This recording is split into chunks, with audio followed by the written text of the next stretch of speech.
inside, our hearts open wide, and we'll never tire. We do not comply. We do not comply.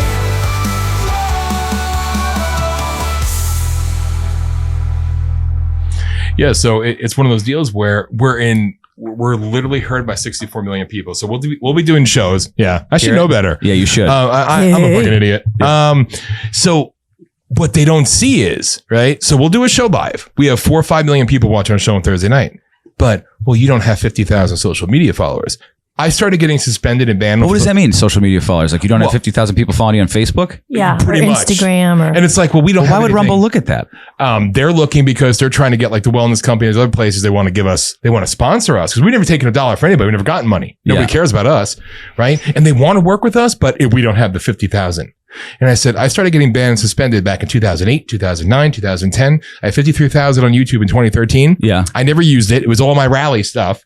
And then YouTube did the 3-strike thing on me and said that you violated, so we removed your account. Did they do the 3-strike thing down in like 2008, 2009? They did it all the way back. This was 2013, but they did it for a long time. I said, I've never had a strike. And they said, oh, you were right. They gave it back to you, 0 subscribers. Oh, so they took it. They yes, purged you. Yes, that was YouTube number 1. I'm currently up to 12 YouTube channels. All right, since then, I don't care. I just don't care. And that's why in 2020, I said, fuck, I'm going to build my own network. I'm just going to build my own thing. And it works because we're out there all across the world. Yeah. But like, so I show them the raw numbers, get the data, here we are in all these countries listening, everybody's hearing it, but they just don't know how to market that. It's all audio. It's mainly audio. So he could be streaming in Russia on a show. Yes, or live. All these Russia other loves countries. us. So he has these big numbers, but the follower, and everyone's obsessed with what's your social media following, what's your influencer, this, that. And they will shadow ban him, I think, and will not show our stuff or anything. I don't particularly fucking care about the followers. It's the people who view it. Yes. Who gives a shit? Well, do they think that you're buying views? Dude, we won't do that. For a second, I would assume you wouldn't. But do they assume that? I thought that at first, and then I showed them the raw numbers and shit. Like, okay, so now, you're legit. But Rumble, we didn't know how to do, what to do with you. So we'll start Rumble Radio. We'll lead the way, but go dish out another couple million to somebody else who already has millions because you want them to fucking whatever. Because anyone who hears, they don't believe it. And we had to go through hoops to get the numbers, and we have it all, the data. There's 3 million people listening to Politishock last time. Yeah, they literally will listen, but it's because of subscribers and social media. They are like, well, you only have 1,000 people on Instagram or whatever. It's like, well, fuck you. Like, you know what I said to him once? This is my response. I said, well, my listeners aren't followers, so fuck off. All right, they're leaders. Which is a good thing to say. It's a good retort, right? Because you don't want to have lemmings. Exactly. Yeah. Exactly. So it's a bunch of horse shit, but we'll get the General Flynn's, we'll get the Rudy Giuliani's, we'll get these people coming on our show, and which is cool. It's cool, but what does that do for us? Nothing. We still pay, as I'm sure you can understand. And we don't even have a beautiful place like this. We have a house that we bought, and this was my dream to do something like this back in probably 2008. This is what I wanted to do. And I wanted to put them in strategic places so people could come and do live streaming and do podcasting and crap like that. Because I was on traditional radio in 2007, 2008. Then I told a producer to go fuck himself live on the air. And I said, fuck you, I'm going to go online. I'll show you. That was big in 2008. But I kept going and it kept going and kept going. But it's hard. It's hard. So all I'm doing is paying every month, and nobody wants to pay us money. We like your brand. It's like I'm like the dirty little secret, Yeah.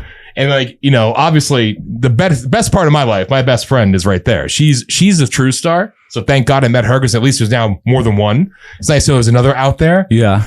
Especially coming back to NEPA where it all began. Well, let's get into it. Let's. Okay. So Hollis, I've known for a couple of years. We met in a weird way. How did we meet? I don't remember. I think it was something like, I'm looking for a studio. I reached out to you. Yeah. Because I came back. It was COVID. I never thought I would be back in Scranton. Obviously, my mom's still here. But 2020 hit. I was living in Las Vegas. I had just moved there from LA, thinking, still going to do music. The whole world shut down. I came back, and I remember I was doing my music, and I was going to do my own solo album. And I was like, I couldn't believe I found you. I was like, I need to find someone who has a studio. And then I found you guys. I looked at you were in Hollywood and California. I was like, okay, he's really doing something. I got to find this guy. Yeah. I couldn't believe that when you gave me the tour a couple of years ago. I was like, I can't believe this is in Scranton. You know what I mean? Like your big studio was like exactly what I was looking for. I was like, I can't believe this is down the block by Cooper's. And then we connected over the craziness going on in the world. Mm-hmm. And that was, it was nice to have somebody to bounce that off of. Yeah. And Smeriglio, is that how you say your last name? That was good. Was it good? Yeah. Close. I usually do it slow for people. Ready? Yeah. Dan. That's a like good the name. easier way. Yeah, that's the easier way to do it. You know. So how did I was looking up on you, and it seems like you kind of came onto the scene in like 2007, 2008. And how did that happen? Like, what were you doing at the time where you're like, oh, I want to just be an activist and be hated by everybody? Yeah. Yeah. And then I want to talk about like what it's like to be hated by everybody. Oh, it's fucking cool. You see these people whining and bitching, I've been censored. Fuck you. You know, I'm like, you know what it's like to really have it? But anyway, I digress. I came back. I'll make this story short. No, it's okay. I've heard it 100 times, but they don't know it. Go ahead. Take a nap. We'll be fine. It's all right. Take your time. He talks. He can coming talk. back from the military. And Now, what branch did you serve? Army. And where were you at? Did you go overseas? Yes, I did 2 in Afghanistan, 1 in Iraq. But okay. My second Afghanistan was cut short. The other 2 were a little bit longer. My buddy's a ranger. Oh, yeah? Yeah. He's been on the podcast before. That's cool. Yeah, he's nuts. You always get the real ones, you know? He's a good dude. Yeah. Most of them are. Modern day military, I feel bad for them.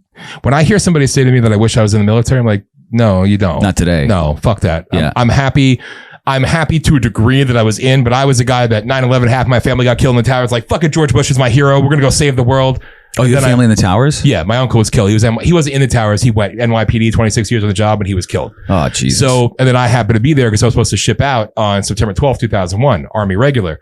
And then they held up my deployment. So I got to ground zero, spent 13 weeks at ground zero, just, part of the bucket crews. I was just one of many. Oh, with all the crap in the air? Yeah, breathed it in, all the response for the government. But, whatever. But, and then they wouldn't take me, or I wouldn't take me because I'm an only child. They asked what my name. I'm like, are you fucking kidding me? Like, that's what I'm supposed to do. So come back to Pennsylvania, Wait, they don't take only child? That's a real thing. Last one, what your name? Oh, don't worry. They put a waiver out to correct that. That's how I got in.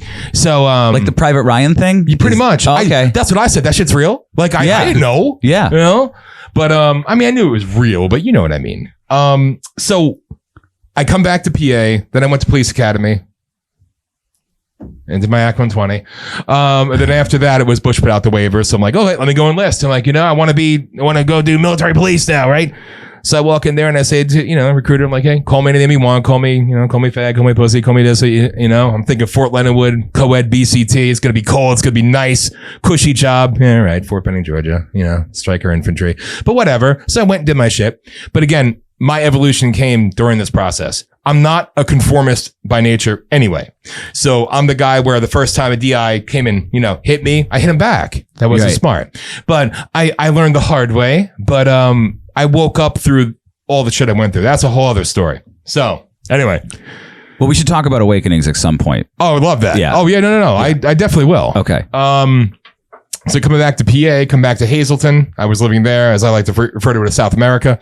Why spend money and go to fucking wherever? You could just go different streets in Hazleton. There you go. English is like the 100th language there. Well, at the time, that was a big thing. I remember at the time. I went from Hackensack, New Jersey to Queens, New York to the Poconos, Dingman's Ferry. I graduated from DV. Parents split. I ended up in a place called Freeland. Like, what the fuck is a Freeland? And then I ended up in Hazleton. And it was, because quite frankly, it was cheap. I'm like, it's kind of like a little bit of white trashy inbready, but it was like, all right, it's cheap here. So I stayed. And like Pakistan. Pretty much. Right. So then I go away to come back. And, okay, well, Hazleton's now, Mexico, Dominican Republic, and everything else. So I came back and they had a rally at City Hall and it was illegal and proud and they're burning American flags. I was like, what the fuck is this? And the cop goes, just go away. Just go away, son. Just go away. I'm like, well, what the fuck? They're illegal? Was this when Lou Barletta was there? Yes. He was just doing his Illegal Immigration Relief Act. He just proposed it. And I said, well, so the illegal immigrants are at City Hall burning the American flag. Yes. And they're sympathizers. And as a former military, it pisses you off. Sure. Okay. Yeah. I know people like, well, First Amendment, this and that. Great, but I'm the guy who hasn't watched the NFL since they took a knee. All right, I'm that guy. Yeah, it pissed me off, but more so the illegal and proud. Well, fucking deport them. Right. But so I asked what was going on. I couldn't go back to work yet, and I was working at a diner in Hazleton. Right, so I was literally back. I'm bussing tables. So all the entourage comes in with 60 Minutes, and Barletta comes in. I don't know this guy from like a hole in the wall. I don't know who the hell he is. So I come over, literally had him. Got great teeth. Yeah, he's quite vibrant and tan, Yeah. So he's sitting there with all those little people around. Here I am, looking like shit. I have a full bus pan. I come over. Sorry. That's okay. Sorry. It's made of wood. Yeah. I put it. That's good. Don't use glass. We learned the hard way. We So I put the dirty bus pan on the table. I'm like, hi, I don't know you. He's like, he just looked at me strange. I said, my name's Dan. Right? I said, I'm going to hold a rally to support you. He's like, okay. I'm like, I am. He's like, okay. Well, thank you for the support. He thought I was probably fucking crazy. Sure. So then I wrote a letter to the editor. You know, that was at the Hazleton Times or whatever. Speaker. Okay. We're not the Times. Come on. I don't. You know, it took me a minute to get to the Times leader in Scranton, guys. Come on. Had to work your way up that ladder. So I wrote a letter to the editor about what I thought was bullshit and what I was seeing. And then people started responding to my email. I got like 100 responses, a couple hundred responses, and a couple thousand. So then June 3rd, 2007, you know, I said, I'm going to hold a rally at City Hall. And they're like, oh, did you get permits and shit? I'm like, what the fuck? I don't know anything about that. I learned the hard way. But then I started doing the media, right? And it was interesting because I'm very anti-media. I'm anti-everything establishment. I am that guy. I'm just a dick. Yeah. I'm an asshole. I'm an outspoken person who doesn't believe in changing who you are to accommodate anybody. Yeah. I'm me, whatever, right? And I met some good ones in media. I was on like a WYU Interactive like every freaking week. It was freaking hilarious. Like it was so funny, you know. Andy Mahalchik's my homeboy, LA Tyrone, you know, all these people. Jumpin' Jeff Walker had me on KRZ. That was actually fun. I give him credit. He had balls then. Keep going. Dan's camera turned off. Oh no, that's cool. I mean, I break cameras, just so you know. Focus all cameras on the beautiful one. I break them. But so we did it, and LA Tyrone was an absolute legend. I love that guy. Wasn't he the guy on WILK? Yes. Okay. That little guy, Danny, you know.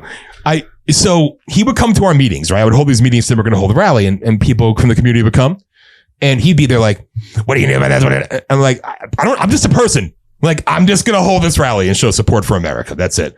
So he invited me to come on a show on WILK. And then I remember sitting out back with my buddies.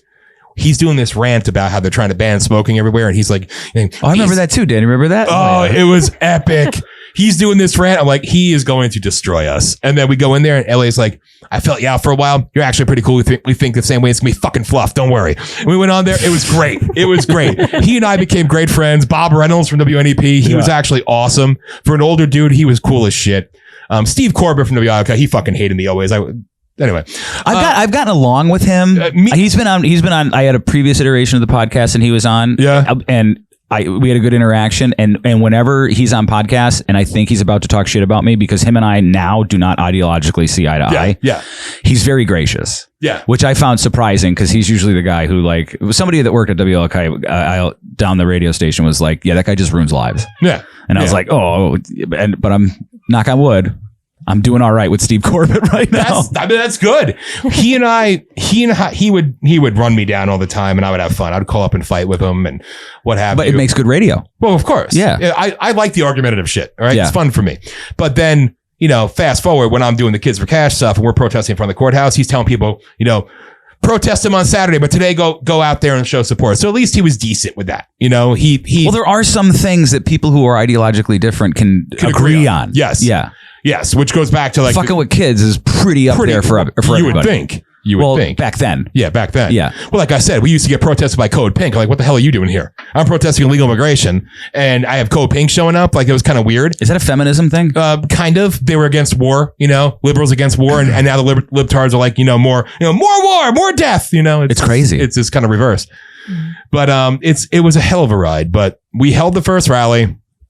And then it began, and of course, me being me, I said, 2 weeks we're going to Scranton at the courthouse. We're going to hold a rally. I just called it from the mic, and we had Barletta spoke, and we had the Joey Vento from Gino's Cheesesteaks. He came up. He was like a big, he was a controversial one, I guess, but it was fun. The one from Philly? Yeah, he came up. Shit. He brought cheesecakes for everybody. He's the one. He did the sign when order in English. Mm-hmm. So he came. We had like 4,000 people show up from all over the country. Right? It was pretty cool. And it was big news and big national media because of Barletta and what he was doing and everything else. So we were kind of there. We were his de facto, he'll never admit this, but we were kind of like his de facto campaign team, his street team, because as he's out there running for re-election of mayor, everybody's thinking he's going to leave and he's going to go to Congress and he's going to do this, and he's going to do that. And of course, he's telling everybody he's going to stay and finish the job. So he had this historic victory. He won the Democrat nomination, the Republican nomination. So he just single-handedly crushed it. He's going to be reelected mayor, uber popular, gave his big speech about he's going to stay and fight.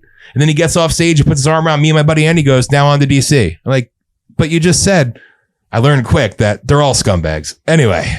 So would you say that that's the moment like your relationship with him went sour? Well, more so right after the first rally when it was like everybody's calling me anti-immigrant, anti-immigrant, anti-immigrant. You're KKK. Are you? Oh, fuck no. No. You see. So explain that for people who have like these pejoratives in their head when it's something that feels emotionally incorrect. It's just one of those things where when I would hold rallies, right, somebody would say, we got to kick those Mexicans out. I said, can you tell me the difference between a Mexican, a Honduran, a Nicaraguan, and El Salvadorian? I would go down the whole list. I said, do you know how many people crossing our southern border are actually Mexican? I said, the numbers are very slim. It's minimal, right? So I would educate them and they're like, well, why'd you do that? I'm like, because I'm trying to make you sound more intelligent. Yeah. It goes back to the Israel thing right now, which I hear I jump all over the place. I apologize. I see that. Yeah. I'm one of them. I hear that. You know, and like I hear everybody right now, the Jew.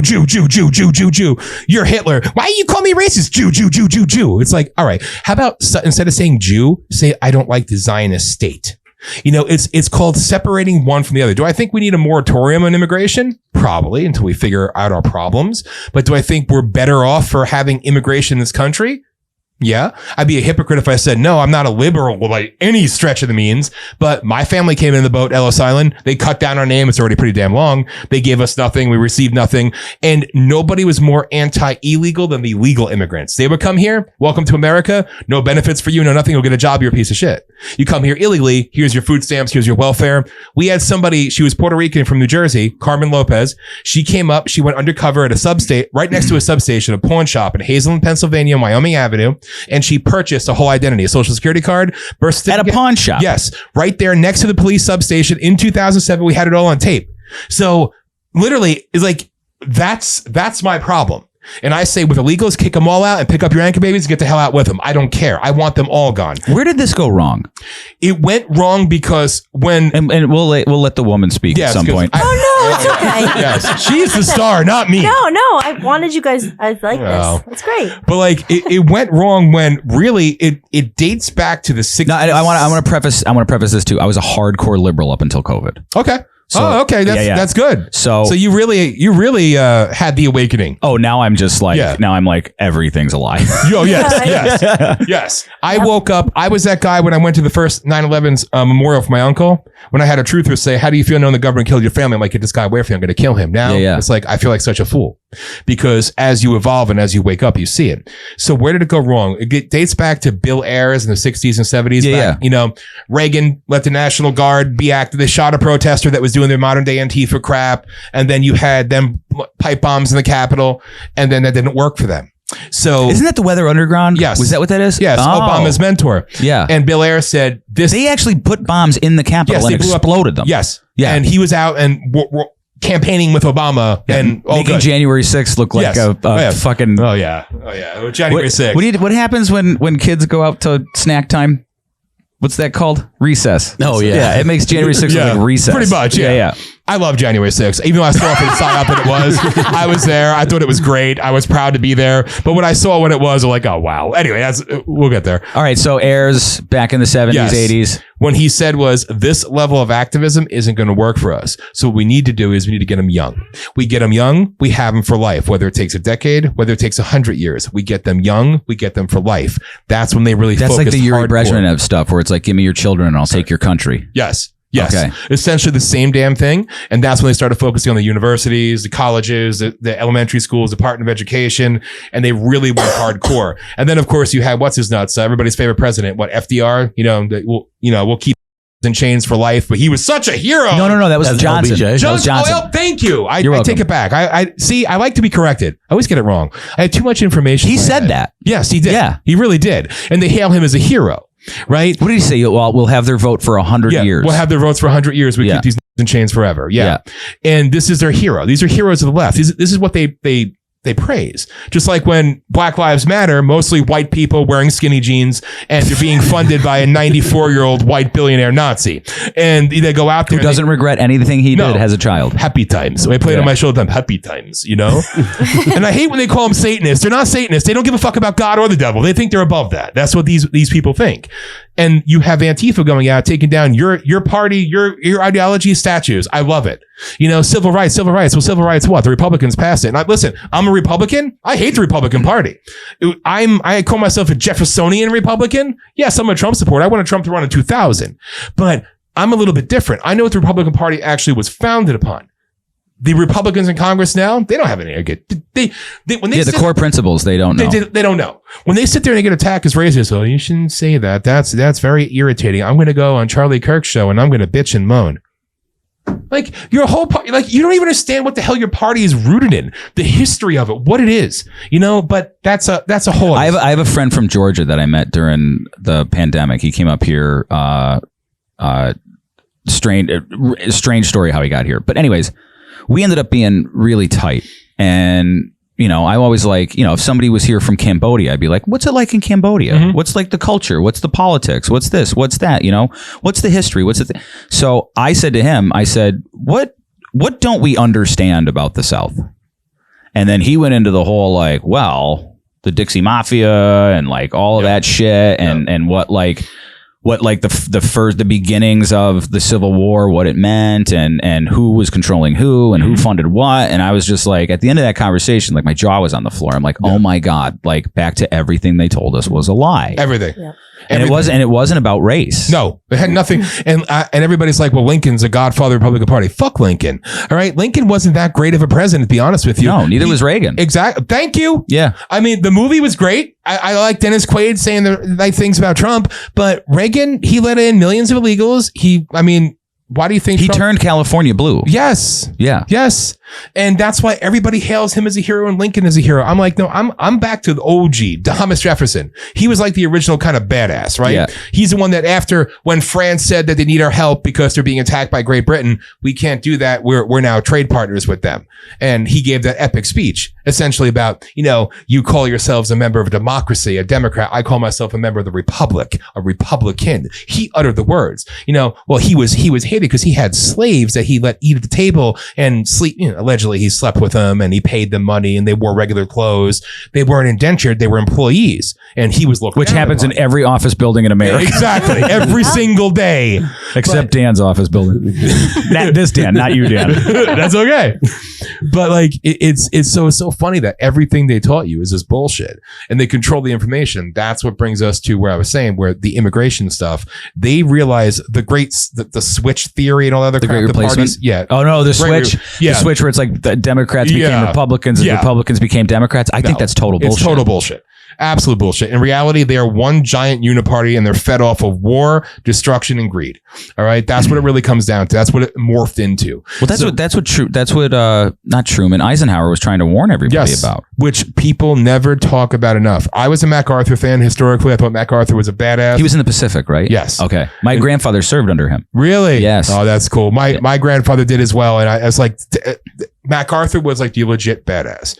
And they ran him for president, but he was too busy in war, so he didn't win. But when Eisenhower won, they had the documentary of MacArthur, the movie, was actually fantastic. And when they say the Supreme Allied Commander doing all these things that MacArthur already was, General Dwight D. Eisenhower, the next president, and you hear him say he was the best clerk I ever had. And but Eisenhower was. One, he did Operation Wetback, which is what Trump says, Eisenhower did. That's what it was called, Operation Wetback. We can't say those words because words hurt. Even that, how that became a racial thing is beyond me, but everything's racial now. Everything's race. Everything's race. Everything, everyone's a racist. And remember, if I'm going to throw this out there because I am all over the place and I haven't been documented as anything mentally wrong with me other than just being an asshole. But always remember this, and I'm going to preface this with everything, okay? If you don't support the literal Nazis against the country that helped us defeat the Nazis, then you are a Nazi. Remember that always. Wait, say that again. If you don't support the country that has the original Nazis from World War II in it and has eradicated 19 other political parties, but left the Nazi party in power. If you don't support those Nazis against the country that helped us defeat the Nazis, then you are a Nazi. You're talking about Ukraine? Yes. Oh, okay. Which in Ukraine, as far as I'm concerned, and I'm not. How has everyone been so duped? Yeah. Mind fucked? Yeah. Well, because Russia was wow, I'm bad. Maybe I am what is that? Everybody's ADD, whatever the fuck. Everybody's labeled as something, right? But Russia has been our enemy forever because they tell us so, right? Russia was the first nation that essentially defeated the globalists. And they still have their problems. Yes. But they defeated the globalists. So now they are forever the enemy. And then even JFK, when he realized that his CIA, imagine the CIA lying, the CIA lied to him about the Bay of Pigs and everything else. I want to shatter them to 1,000 pieces and scatter them to the winds. And then they kill him because that's what they do. They needed Russia as the boogeyman. Remember this, okay? I don't mean to interrupt you. I just saw something the other day about Churchill. Mm-hmm. Saying that after the war, he wanted to take the 40,000 POW Nazis, and it was called Operation Inconceivable or something like that, which was he wanted to use them to fight the Russians because he looked at Russia as a global power, and they didn't want that. They wanted to stop that because Russia just so happened to be big. Yeah, land-wise. Yes. Yeah, and resource-wise. Exactly. Yeah. And then, of course, we don't get into Operation Paperclip where, 90% of our government was funded by actual Nazis that we brought here. If anybody thinks... Or the heads of NASA. Of course. Yeah, literally. But that's okay. Not... Are we having fun yet, Dan? Right? It's all over the fucking place. But Russia is the enemy. So they need to make them the forever boogeyman, right? So because America always needs an enemy. Yes, because you don't perpetuate war that way. Yes. So Eisenhower was consequential. Really, he did good things, but it was really the end where he waited to his farewell address to warn the world about the military-industrial complex. That was so lifelong military guy, lifelong West Point graduate, everything else. He's warning us in that year about the military-industrial. What the hell did they know? What did they see? MacArthur was notorious too when he said he'll begin the occupation of Japan. They said you'll begin the rebuilding of Japan. He said under whose orders? The League of Nations. And he said this is the end of all. He knew exactly what it was. So these people were aware then, and the warning signs were there. You can go deeper into this shit. The Twilight Zone, Rod Serling, friends with I'm sorry, love. Who wrote 1984 again? Orwell. He was friends with Orwell. Twilight Zone during the COVID. I love playing the what the hell is it called? That Twilight Zone Obsolete Man. Obsolete Man. Yes. Watch the Obsolete Man. It's COVID. Is that a Twilight Zone episode? Yes. There was so many Twilight Zone episodes that always said the future, 1999, the future, year 2005. They were literally telling you the plan of what these people had in store for us in the world via Twilight Zone, via what they were doing. Because something that I talk about all the time and something that's well known and documented is that the enemies of freedom, the enemies of peace, and quite honestly, the enemies of fucking liberty who just want to be left the hell alone and let you live your life, they are about 100 years ahead of us, if not more. They plan everything. Now, what do you mean? What do you mean by that? So the Trilateral Commission going up to the globalists, the heads of the family. So going back to the League of Nations, he looked at the League of Nations as this is not world a sovereign government. Country. Yeah, this is world government. Yep. There's no sovereignty when there is a world government. Correct. And also, Dan, what was that thing that they said that they planned for Hitler before he was even born? They give him the name. I wish I could remember the name. It was an Italian. Somebody. An Italian scholar. It was a book. We did it on a show a couple months ago. That Chris guy from Florida gave us the information. It's legit. So this philosopher and this one doctor, they were writing in 1893 about the Second World War in Germany. Hitler will rise. They literally, it was by design. World War I, Germany will become the victim. World War II, Germany will lead the Reich, written in the 1890s. By an Italian freaking philosopher and the doctor. I can't remember his name right now. It bothers me. But oddly enough, if you do research, you'll find it because everything they do is out there for you. They get off by showing you what they're doing while they're doing it. But you're not supposed to read. Of course not. They want to take that away. Now remember, MK Ultra is not real, but our phones, right? We this whole mindfuck, the COVID bullshit. We're all locked down because of the not me. I was essential. I work in weed. I'm essential. So I was going around Manhattan in the middle of the day with the phone. I was walking in the hospital saying, "Where is everybody? Everybody's dying." They kicking me out. It was so much fun. But literally, they went and put up their 5G nest. And I remember we got to prepare, and I'm getting the foods because I thought something is coming. You're right. I didn't know exactly what it was because it is terrifying. I didn't know it was in the shots, but I just knew being, a history of really liking more natural foods and that kind of holistic health and all that I was into. It's weird. It tastes better and you feel better after you eat it. Yeah. Weird. And I was just like, no, I knew then I was like, I'm not putting anything into my body like this. I knew something was off. And then obviously the next 4 years rolled out. We knew, but and the reason a lot of people, I don't think they don't want to believe. It's scary. I think they're terrified. Who wants to believe that? Even when you really go down the rabbit hole, what's happening in Hollywood and this and that, it's like, do you really, Oprah eats babies? It's so far-fetched. Is that really true? You know what I mean? Who wants to really believe that? Bitch. Or that they're drinking people's bloods or all this stuff is real. It's like a far-fetched science movie, but when you go down and follow the money and look, you find out adrenochrome is real. Yes. And you're just like, so yes, it is terrifying. Now, again, I was awakened, I think, in 2000. I mean, I got more and more, but it was a long time ago in 2010. I was starting to get into this stuff. I knew who David Icke was. It was my big one. I know now people don't like him anymore and all that. But that's what I started.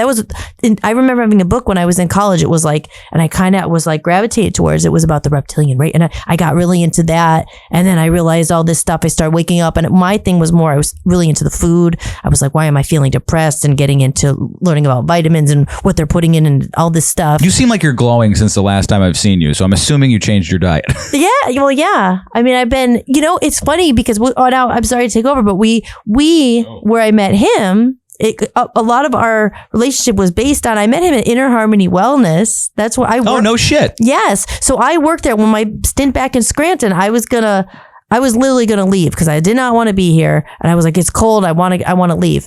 And when I first came back in 2020, I had applied for that job because I was like looking, Mark, I'm sure like there's not a lot like jobs. I'm like, I literally put in Indeed and I didn't think anything would come up, but I wrote like spiritual jobs, right? And like that's a search. That's searchable. I didn't think anything, and I put like something music. Of course, nothing comes up with that. But then I put like spiritual or something, and it literally came up holistic practitioners at Inner Harmony Wellness. That was in 2020, and I remember I wrote it down. I was like, I have to call them. I have to contact them, and it just didn't work out. I started doing stuff at my house, my mom, blah, blah, blah. And I didn't get a job then. I ended up not getting a job. But then like 2 years later, I was already here for maybe 2 or 3 years, never expecting to come back. But it all worked out. And I was like, I gotta go. I'm going to go back to Las Vegas. I wanted to go where it was warm. I mean, I just didn't want to be in the cold.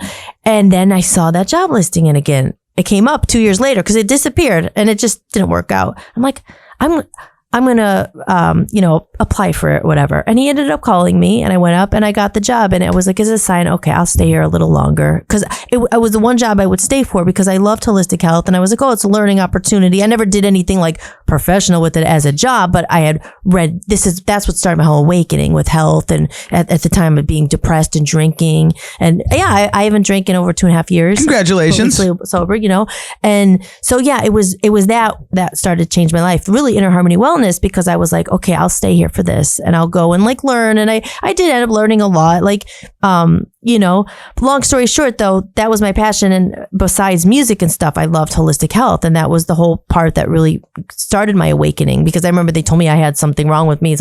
Nothing that serious, but I was like, I'm not getting medicine, doctor. I started doing the natural health route and all that stuff. So then when I got the job, that's where one day I was training and I wasn't there that long, and he came in and I was an assistant. I was like still training, and he, watching their appointment. I'm just sitting in the back observing, he's your training or shadowing or whatever. And he came in and Dr. Amato was talking to him. Oh, yeah. That's what you're up at Pete's? Yes. Dr. Amato. Yep. And he came in. I've been up there for meditations. Yes. I worked there, Trish and everything. Yep. I worked there for maybe a couple months, but literally, and he came in and he started talking, and I'm just observing. I'm new, and I'm like, and as soon as he opened his mouth, he starts talking, and of course, Amato was like, "This is Mr. Voice of the People USA," and I do music and all this stuff, and I'm back in Scranton, and he started talking, and you brought up music, or I think in the back, I was like, I used to be in the music industry. And we just like looked at each other, and he started talking about radio, and I was like, I want to build Passion Productions at my dad's house. I'm back. I'm trying to do all that. Yeah. I'm trying to do all this stuff, and we just hit it off. And he was leaving, and I gave him.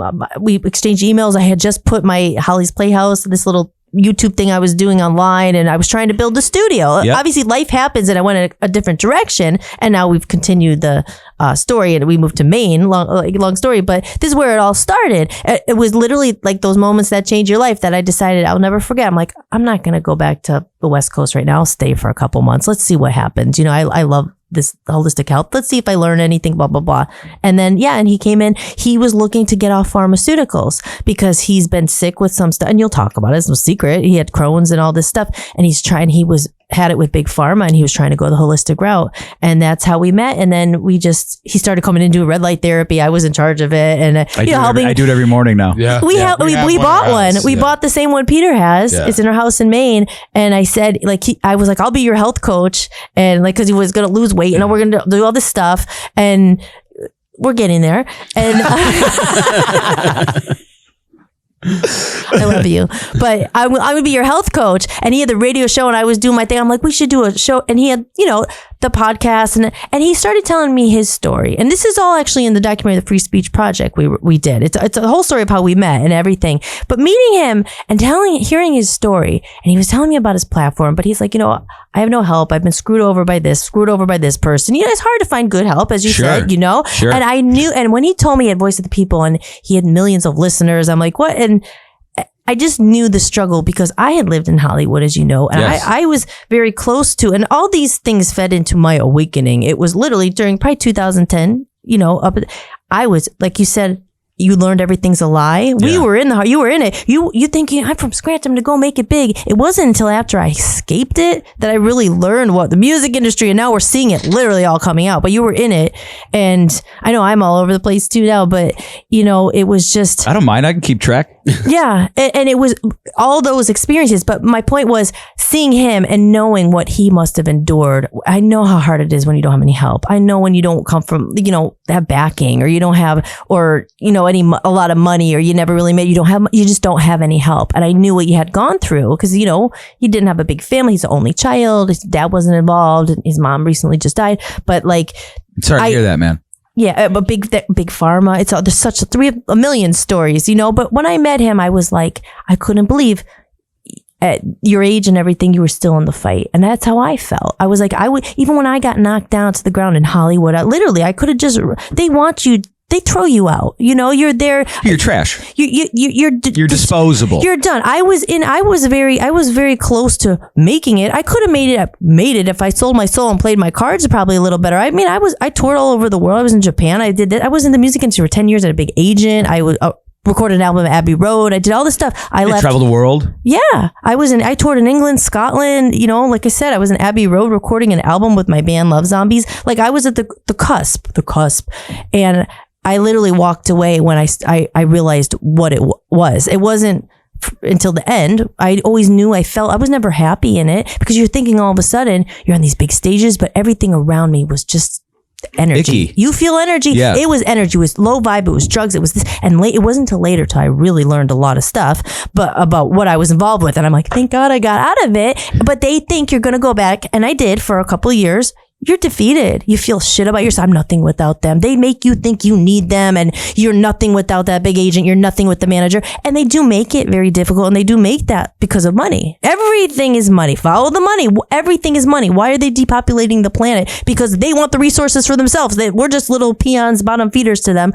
So this is all true. And that was what shaped my perspective. And that's how I got into all this. And a lot of people, there's people who led other lives. This is not what they live. So why would they believe this? I knew. And fake news, I knew. I had a press release written about me that that was not true. I had given my press statement about leaving this certain band that I had to. It was a long story, but they literally cut out what I wrote, put something different, put it out there, and it caused me to lose a lot of fans. They took some money away from this pledge.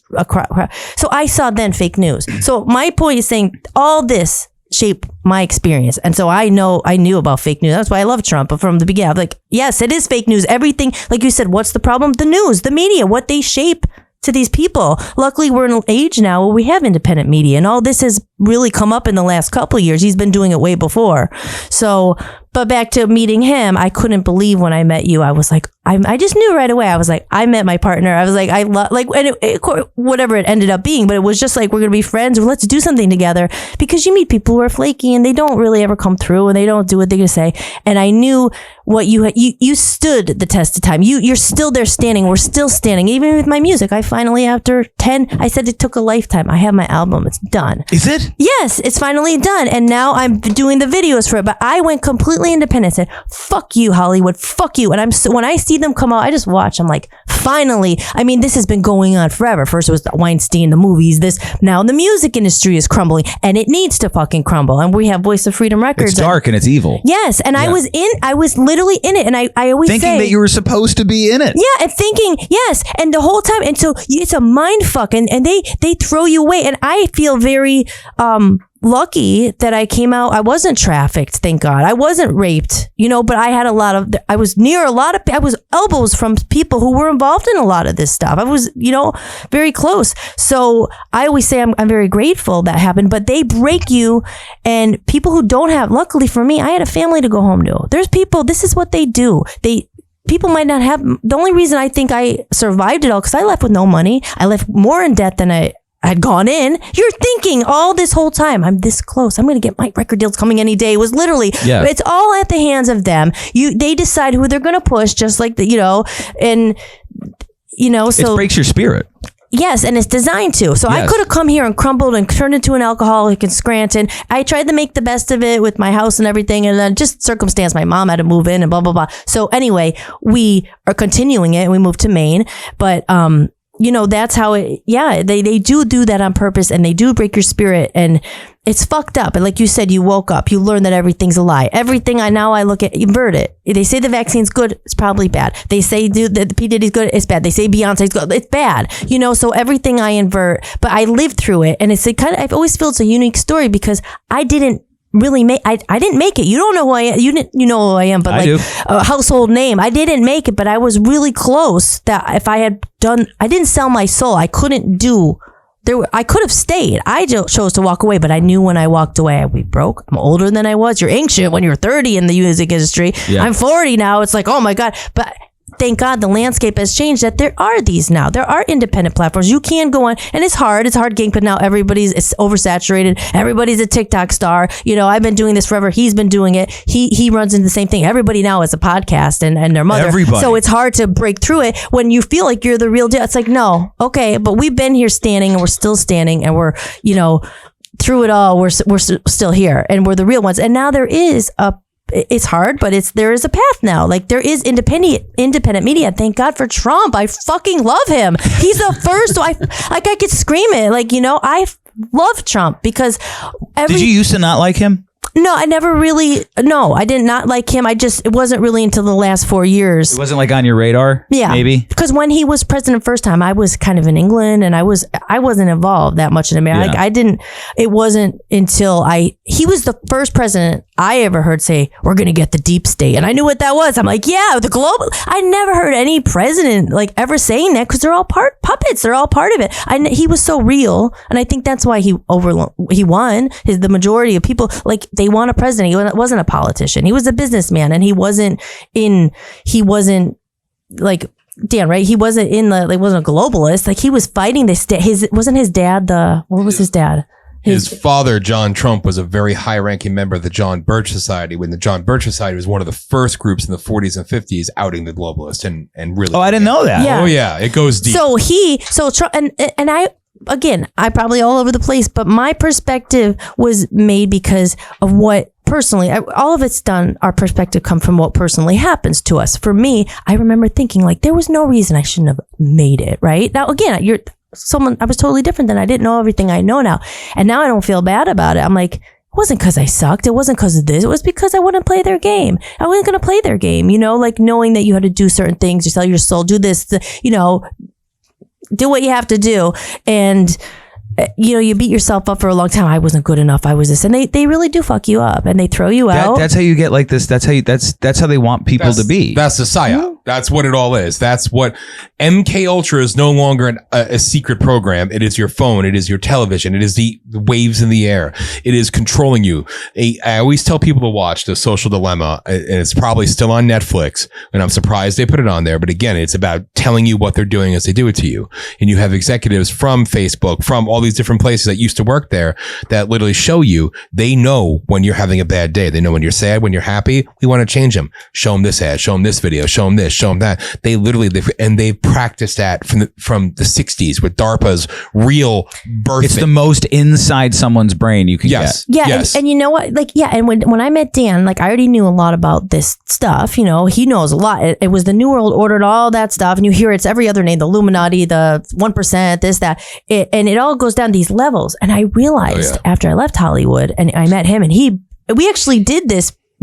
I should send it to you. We did a video called The New World Order. And she made a book. And I made this little book, like a digital download, The New World Order for Dummies for Beginning. Like people who have no idea, like they were like, what are you talking about? I was like, send this to them. Maybe it makes sense. And it breaks it down because he was explaining it to me one night. I was like, I should write this for people who might be a little bit like they want to wait, or they just hearing this and being like reptiles, like this, that, Oprah's drinking blood. Okay. Well, sometimes they don't realize it until they see it. Yes. Like you can tell them all you want, but when they see it, and they see the connections, and they can that's actually, when they go, oh. Like for some at a beginner level, you can't just jump. If we know, you know what I'm talking about when I say Oprah's eating babies. Like, don't tell someone that. But if I've never, you're gonna not even look at it. What the fuck is wrong with you? You're not even gonna look exactly. You're not even gonna look at it. So you don't start there. You're not gonna start there. But you might say, well, look at. This is how it's done. Like we literally broke it down. The Trilateral Commission, the this, the that. Then it goes down to the politicians, and then it goes down to the media. And then it goes down to celebrities, and then it goes down to the handlers, the scouts, the things, and then it goes down to us, all the majority of the world. And it goes in these levels. And I had realized I was at that bottom. I never really got to the celebrity level. But it's because they were gatekeepers. You're not going to get, they're chosen. You can't get to it. And we all think we're in these dreams. We're so close. I'm sorry to burst your bubble. Well, I would never go in this industry if I knew what I knew then. But you don't want to tell people that their dreams and all that. But these are gatekeepers at every level. That's why they say the politicians are puppets. I used to be like, what does that exactly mean? Who's behind it? He was saying Hitler is a puppet. The puppets, there's these levels. And I was trying to get to the celebrity level. And then you realize if you don't sell their fragrance, you could only sell the fragrance if you're willing to do a certain thing. So when you say puppets, like the thing that people don't understand is like faces. They can like. When you hear in like, let's say traditional media, right? And you hear, and like, let's say the normies listen to traditional media. You'll hear them go, oh, he's owned by bah, bah, bah. Yes. Or he's bah, bah, bah. And it's like, why is it so hard for you to realize that like that whole dynamic it permeates in so many different places? And you can't just, why is it so hard for you to go like, well, if I know these ones are doing it and I know these ones are doing it, I have to assume that it's happening more than I know. Can't be them. Right. It can't be them. It's very, I find it very, like I try to do it through peace, love, understanding, and listening. Right? Because you're never going to, like you said, you're never going to be like, oh, Oprah drinks adrenochrome. Right. There's a lot of layers. There's people a lot don't of want to believe that. Yeah. Come on. That's like right. I tell people that the flat earth is the final boss in the conspiracy game. Because once you can entertain that, it's like your mind's open to any possibility. Right. And you're always on guard. So you're always going to be like, I'm going to question before like trust but verify. Yeah. People don't do that. We've made critical thinking seem like something is that it's a sin. Of course. I was never really a religious person, but like when you step back and you're like, man, they really hate God. Yeah. Yeah. Like why do they hate him? And literally, Dan, go ahead. I'm sorry. Because it breaks down your hope. Yes. You have nothing. Yes. Absolutely. You can't have that. Yeah. Exactly. If you have faith, you have something to look to. You have something bigger than the government they believe in. Bigger than you, bigger than the government, bigger than the birds. Bigger than them. Yeah. Bigger than them. And you even said it was in what document, but the conspiracy, you probably already know this, but they literally said label anyone Operation who Mockingbird. Questions the truth, gets too close to the truth, label them as that's the CIA's theory. infiltration into the media. Yes. Yeah. And they literally say, call them a conspiracy theorist to demean, discredit, and belittle them in the 1950s. And then it goes into McCarthyism. McCarthy, everybody's a communist, but they don't tell you about McCarthy is he was right. And then it spirals onto that. I mean, even Nixon was terrible. Nixon actually wasn't a bad guy. He was actually trying to expose a lot of shit, and he wouldn't play ball with the assassination of JFK. So they were going to set him up always. It was CIA that did him in. He admitted it not long before he died. He actually told the story about how much the CIA really, they're the ones that took him out. And these are just names that we know of. So it goes so much deeper, and it's so ingrained and entrenched. I mean, like I always say, I was a kid upset that I didn't get the fluoride pills in elementary school. Why would my parents let me take the fluoride pills? Thank God. I was never able to either. Right? I'm glad, but I don't think it was because they knew about it. I went to the dentist or something. I used to get at the dentist too, so I didn't have to take the pills. Yes. Yeah. I didn't get out of class, so that kind of bothered me. That Everybody got to leave. Yeah. I swish but never swallowed. Which isn't as good. It's just still not good. Right? You know, but once you've the history of fluoride. Yes. Like that should be enough for people to be like, fucking what the fuck? It's an industrial lubricant? Again, yes. But you know, and I'm sure you've heard about this, like even with the vaccine, you're like, people are zombies. It's like they're putting something in to make docile and you're like, why? Oh, okay. Like, you know, it's just like, what? Why? Like, I think there is a different behavior. There's a noticeably different behavior. It's just like, oh, whatever. Like, I'm pissed. You have to take it and you do it with love and this and that. But I think what it really boils down to, there are people like for the very like beginner level, like you're right, and you said it earlier. You think the politics, it's all distraction, to conquer and divide. Hello, and again, it goes back to who's running who's really doing, and why. And that's again why we made the book, to be like, really, it makes sense. Go to the level and see why would someone want to depopulate it? Why are they doing this to us? Because they want to. It's above politics. It's conquer, divide. Where does the voice of the people come into this? Like, what year does this begin? So we began. Was this before you guys met? Or 2006. I met her. November was a year we were married. And but you can tell them how you ended activism and switched into the radio. Oh, yeah. Because I only met him in 2020, and when I met him, 2023. I'll turn it over. And to then you. But then why switch? Why go from activist to? I still do it all. I understand, but I think it was like, oh, now I'm going to be a face of something, and this is why would I do this? Tell them why. Basically, the activism is coming back because, quite frankly, since I do come to Northeast Pennsylvania a lot, I got to say, Northeast PA is still chock full of pussies. And you know what? and it pisses me the fuck off. Like, you know what? They hated my fat ugly ass enough, but I see all these pussies like, well, and I'm sorry, I'm not knocking it because I think they're good people with good heart, good mind, but they're out there even protesting the street sign. The name of the, okay, great. You know what? See what your enemy does? Emulate. Because they have morphed, they have evolved, and we sit there, fuck Biden. They're not taking down the sign. They're never going to do it. You know what you do? Go fucking take it down. What would Antifa do? What would BLM do? They would go take the shit down. They would destroy it. They would do whatever. I don't preach violence. I don't preach extremism. But I say at some point, we have to why stop. is it okay for them? Exactly. It was like, listen, the Christians, I would have it. They hate me. Some love me. Christians some hate you? Me. Yes. Okay. I get a whole mix. I call myself a lapsed Catholic. All right. I don't like to fuck little boys, and I don't have enough money to go to the Catholic Church. All right. But I was raised Catholic. Fuck the Catholic Church and fuck the Pope. But I digress. You know, when it comes to the Christians, you get the Christians that are all fighters, and then you have the ones, well, I don't care because Jesus is coming. Unless that motherfucker, and God love him, has RSVP'd with you.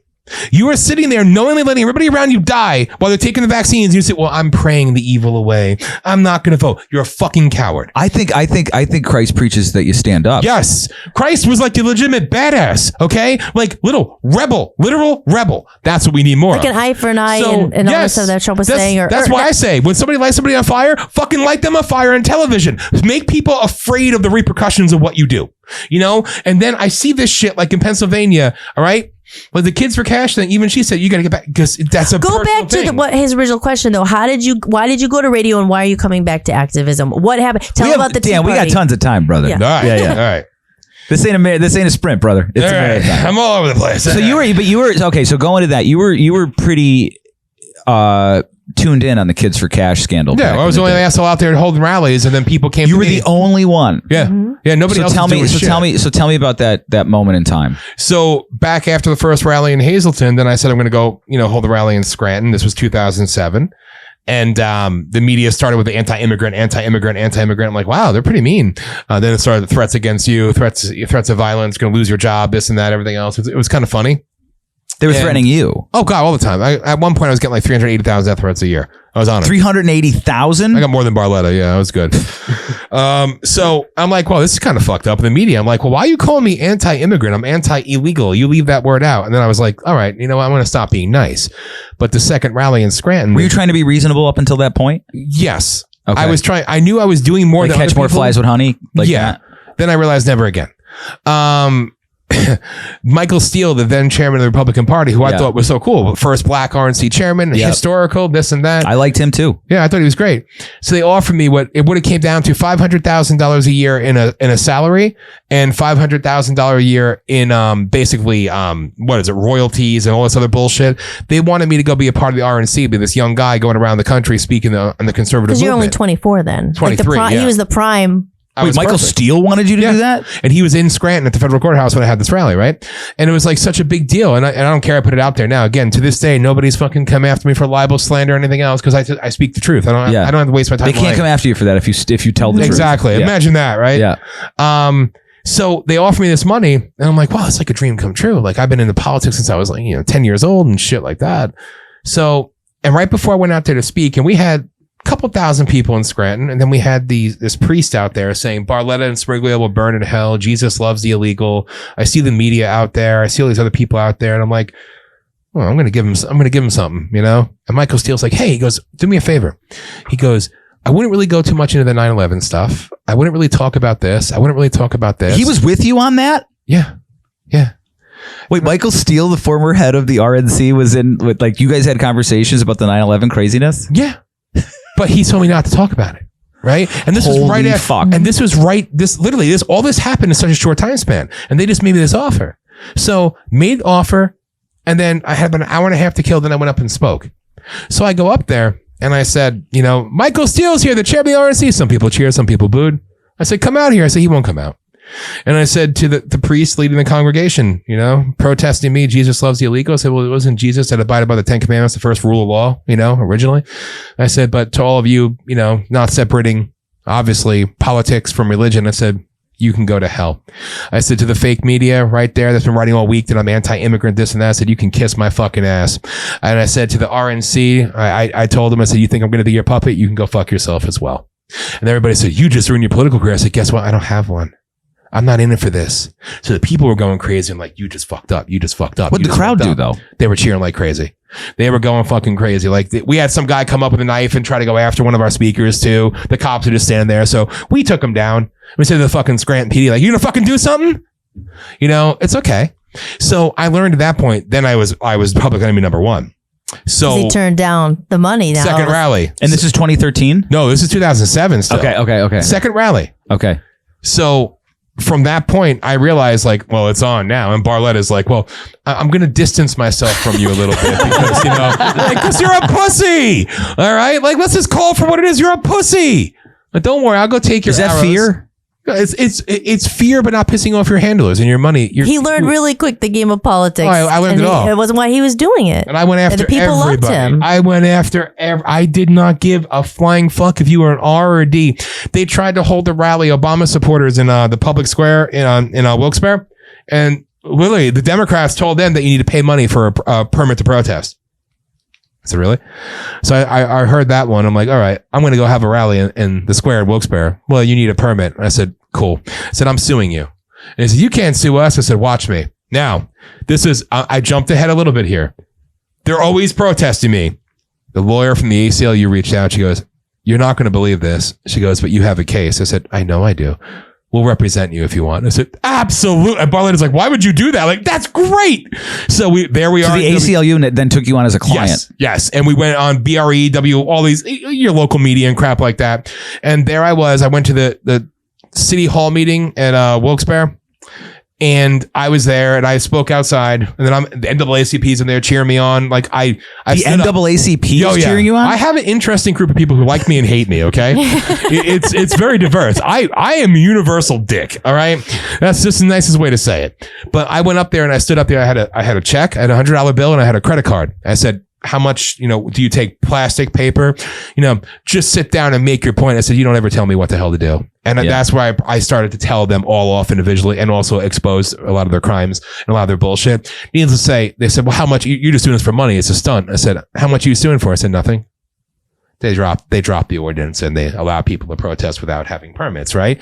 So it doesn't matter. Does that set standing now in Pretty much, yeah. So anybody can do it now. They don't really need a permit. Correct. Then you should never need a permit for, especially you're calling yourself the public square. Yeah. Come on, So there's certain things you got to fight for. But so moving on, and again, I'm cutting out so much, but that's okay. I ended up holding over 328 rallies in 28 states without taking a dollar from anybody. Okay. How'd you fund that? Out of pocket, working 3-4 jobs, breaking myself. Everything was paid out of pocket. I would have to pay for insurance. I had to pay for cops. I had to pay for EMS. I had to pay for barricades. I had to pay for stage crews. Speakers. I had to pay. I love that. Politicians are coming to speakers are all about it, but you got to pay for their flight, pay for their hotels, right? I stopped doing that after a while. You can go fuck yourselves. But I'm paying for everybody. I'm the last one to book my flight. Like here I am, getting off duty at fucking 7 a.m. I go catch a flight to Arizona and go speak in front of 40,000 people and then hop back and go punch in the next day because I got to hurry up, So it was an experience. And then one year, and I will say this is close to my heart too. This is how globalism creeps in on every level. I was holding what would become a tax day rally in Hazleton and Dr. Alan Keyes came and Pat Buchanan came. Right. And a couple people came up and said, hey, we want to talk about home rule.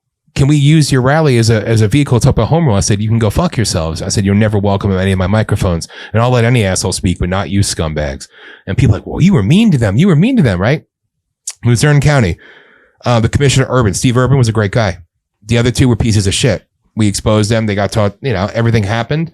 So what did they do? Home rule inevitably came in. The county commission came in. So 2 out of 3 were bad. So let's replace the 3 with 13 who then control how long they stay in power, how much money they make. They have essentially no real term limits. And then what do? So now Luzerne County, well, Hazleton has a city hall and they make rules for their city. Yeah, but you got to get permission from the county. So all these municipalities and everything now are being absorbed. So they're centralizing government. Yes. And they got rid of law enforcement officers. They brought on blight enforcement officers. Blight, BLIGHT, was a code word for Agenda 21, which was around since 1980, made public in 1989 by George H.W. Bush. And blight enforcement. Your property is too big. We're taking it. You can't do that. It's blight. Boom. And you see all these politicians use these code words. So now Luzerne County, whatever it is now, they still have that. They've surrendered their rights. They surrendered their sovereignty, the individual sovereignties of little towns, everything else. It's what they do. So anyway, I kept going. 2009, I held 30 rallies with 30 state capitals in, 30 states. And a couple people reached out to me and said, well, how'd you do that? I said, hard work. I couldn't even afford press release anymore. So when they do attack ads on me, I'm like, thank you. I couldn't get the free press myself. So I'm like, it's fucking great. I love when they would attack me. Yeah, but did they at least say the date and time? Exactly. I literally said that. As long as you get the date and time right, assholes. All right. But it was so cool because, and the more shit I did by speaking truth, I remember being on Anderson Cooper and they had Senator Menendez on there and he was sitting there calling, you're racist. He kept going like a man. Wait, isn't that the Menendez that just got in trouble with gold in his house and shit? Yeah, he was always a piece of shit. All he did was call me racist, but I'm a racist. I'm a hateful racist. And I finally said to him, you done? Don't interrupt me. So you done? So you want to hear me speak? I don't care what you have to say. I said, do you know what's in my heart? Do you know what's in my soul? No. I said, so therefore you're prejudging me without knowing me. I said, the very definition of prejudice, which makes you prejudiced, what makes you racist. It's true. He was so upset he walked off stage. Then Anderson Cooper goes, we're going to go to commercial break and we're going to come back. I said, no, I absolutely hate you too. And I hate CNN. I did this just for that moment. Bye, fucker. And I walked off, right? So the next day I got flown down to Florida to go to Rush Limbaugh's studio, which was so cool because he's like, that you took the race card away from him. I'm like, I just used common sense. Yeah. Like it's literally. It wasn't a magic trick. No, it was just like I spoke truth to power. Imagine that. But it was cool going to the studio with the golden microphones and shit. But anyway, it's like, so I do all this shit. These people reach out to me and said, we want to know how you did that. I said, hard work.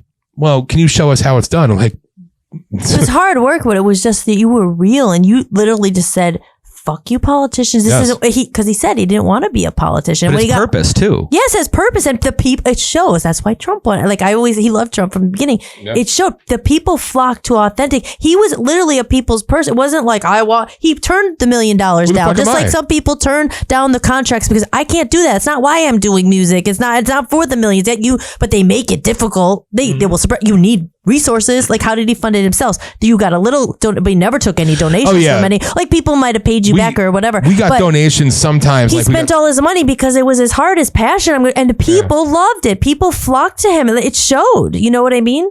And that's the best part. I remember the New York Times, LA Times, and the Associated Press hold it according to hit piece me the one day. And I'm like, what are you hoping to accomplish? I'm a fucking nobody. I love it. Because that's what you can't understand. You Nothing can't control me. Nothing to lose. I literally say, come for me. What are you going to take? Right? So, it's the Barbra Streisand effect. Pretty much. It was beautiful. It was, and long before anybody even used that fucking phrase. What's the Barbra Streisand effect? Barbra Streisand sued, I believe it was, one of those, like the National Enquirer or something, because they published a photo of her for sale home, and then she sued them, and then everybody was like, well, where does Barbra Streisand live? Yeah. Yeah. So it created more of a her presumption under the suing is like, you're telling people where I live. But if she never did a fucking thing, no one would have went to look for Barbra Streisand's house. That's why it's called the Streisand effect. Oh, okay, so when you say, like, when you do the thing thinking you're going to own somebody and it ends up backfiring, and now more people are interested in it. I feel like that happens to Trump all the time. All the time. All the time. All the time. Yeah. And it's a brilliant play because, backtrack a little bit. When Barletta ran for his reelection as mayor, I got some votes. I wasn't running. Oh, you got write-ins. He made sure to bring that up, though. I'm like, I'm not running, right? So 2008, you needed 1,000 signatures. I ended up getting like close to 9,000 signatures. They put me on the ballot in the Republican primary to run for Congress in 10th District. You had 9,000 signatures? Yeah, I said, I'm not running. What is your response? I'm not running. I said, I'm an activist, right? So, and then all these candidates are like, well, we're not going to attend a debate if that racist is there. I said, not for nothing. If there was a debate, I said, I'll go where you are. I'll go outside the debate with bigger PA systems. I'll watch your bullshit on TV. And when I hear something I want to respond to, I said, I'll respond and drown you out from the outside. And I'll have about, 5,000 people out there with me. I said, so fuck you. I said, but at the end of the day, I'm not running. So primary happened, Barletta was a candidate, I believe. I think it was Barletta. And then the Constitution Party nominated me and they got me on the ballot. So I was on the ballot in 2008. So what happened in 2010? I got 10,000 signatures and I wasn't running. And the Constitution Party nominated me again. So I was on the actual ballot and I ended up getting 4% of the vote and I never ran. So they would always use it against me. This is all for political gain. I said, I'm not running. Like, I literally went to the Constitution Party's You've been convention. in 2 elections that you didn't want to be in. Yes. And I got votes. You didn't campaign. Not at all. Not at all. You did everything. You just went on your day. Yes. Doing what you wanted to do. And you got 4% of the vote. Yes. And then I remember going to the Dan, I wish your camera was working right now. It's so bad. This is a true story, right? Isn't it kind of unbelievable? Like, You're hearing if you wrote it, no one believed you. Yeah. I know. It's fucking crazy. Like, I literally went to the Constitution Party's convention in Hagen Smith, great guy, in Lancaster, Pennsylvania, right? I said, I gave a speech, was passionate, right? I said, and thank you. I said, I do not accept your nomination because I'm not running. I said, but I love you all for it. And you all applauded me. And there I was on the ballot. I'm like, what the fuck? I'm not running. So, but the people were cool to me, right? So as this was happening, these people started sniffing around, right? These little vultures and shit. You're like, who is this guy? Like, how is he doing this? He doesn't have, he said no to everything. How do you do it? So some people, I was trying to help them out. I'm like, well, I said, it's not about me. This is the problem that's lost these days. Everybody they want to be right. They want to be the star. They want to be this. Self-serving. I'm in this for the Patriots. No, you're not. You're a patriot, right? P-A-Y. You're fucking scumbag. You're just typical bullshit manufactured crap, psyop. A crop of psychos. A crop of bullshit. But so I help these people out, right? I'm like, well, here's who I talk to. I said, because I want more activism out there. We need more activism, right? And the big thing was like, well, the white supremacists will show up. White supremacists, right? So I'm out there saying, fuck the KKK, fuck the skinheads, fuck the Black Panthers, fuck them all. Like, I'm an equal opportunity hater, right? Yeah. This one guy came up to me, he goes, listen, I represent this group Stormfront. I'm like, the fuck are they? Right? He's like, you've been accused of being a member of it. I'm like, you're one of those assholes, right? He's like, listen, we don't show up wearing our shit at your rallies. We just show up as regular people because we believe in what you're saying.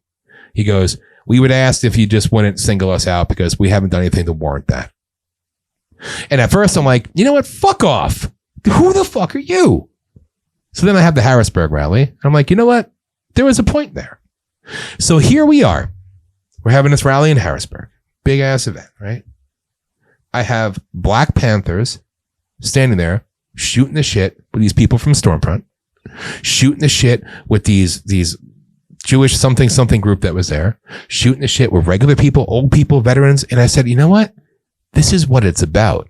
It's about bringing people together, regardless of your ideology or your label or your bullshit. You could find common ground. That's what they're most afraid of. The next day, I got hit in every fucking country in the world. Front page. They said I was running a Klan rally, all this bullshit. They attacked me harder than ever before because they saw there was unity. Yes. Yeah. At this point, we're talking 200 rallies in, right? Tens of thousands of people coming out and they memory hold our ass, right? You Google me, you'll find I'm a racist all the time. A racist. But, they want to erase that because you find people can bring people together when I'm not trying to gain anything from this other than helping people. And that's what they don't understand. And when they understand that, like when the people understand that each other are not the enemies, yes. like they're yes. doing this to all of us. Like again, back to who is it? They they want us to hate each other and bullshit and be distracted. So let's fight out. I'm Republican and I hate you. And it's all, the more we're separated, the more that they could do their plan. I remember, I think it was they're scared of us coming together. I think it was like the summer of 21 or it was probably the summer, might have been the summer of 22 where Black Lives Matter and MAGA had a march in New York City. Yes. And I remember looking at people going like, this is exactly what they don't want to see. Yes. Yep. Yes. This is exactly, because they were against the mandates. Both groups. Mm-hmm. One of my co-hosts for the long time, Politishock, I had multiple co-hosts of all different beliefs. I had atheists, I had socialists, I had them all on there. And one of them was BLM. And I said, you realize, what you are, right? And she's like, no, we pretty much get it now. And I'm like, I'm just letting you know. And I said, as far as blackness goes, I said, I'm a fucking guinea. And she's like, yeah, we won't go there. I'm like, exactly. Thank you. Yeah, because our history, right? Yeah. And again, to make it sound good, I have, he's deceased now. I had a black uncle, I have two black cousins. I have, libs. I have, lesbians. I have Mexicans. I have Jews, all my family. Like, yeah, Sig Heil, right? What the fuck? It's just, you realize that bringing people together is the problem. They don't want that. Mm-hmm. So keep them divided. Of course. Because and I say in the free speech document, everything we did, the power, when they realize, when you always talk about the 1%, there's billions of us, there's millions, but that's why it's important for people to wake up and say, it doesn't matter Trump or Biden or this or that. When you realize and we come together, we literally outnumber them millions and billions to one, but they don't want, of course they don't want that. And they control us with money and they'll do whatever. Let's kill them all. Let's keep them dumb. And it's disgusting, and then to back it up here real quick. So those people that reached out and I was helping them out, set up their, get some groups going, held our rallies. So then I'm holding my big event in Arizona. They were passing SB 1070, opposed to illegal immigration. And this was important because it leads back to Trump. Yes. Because you got to get to that story. So, they told me they don't want me to go to it's dangerous. The governor was going to come to the rally. They said, where are you going to? This is in Arizona, right? Yeah. They said, we want to put you in the Diamondbacks minor league stadium in Scottsdale.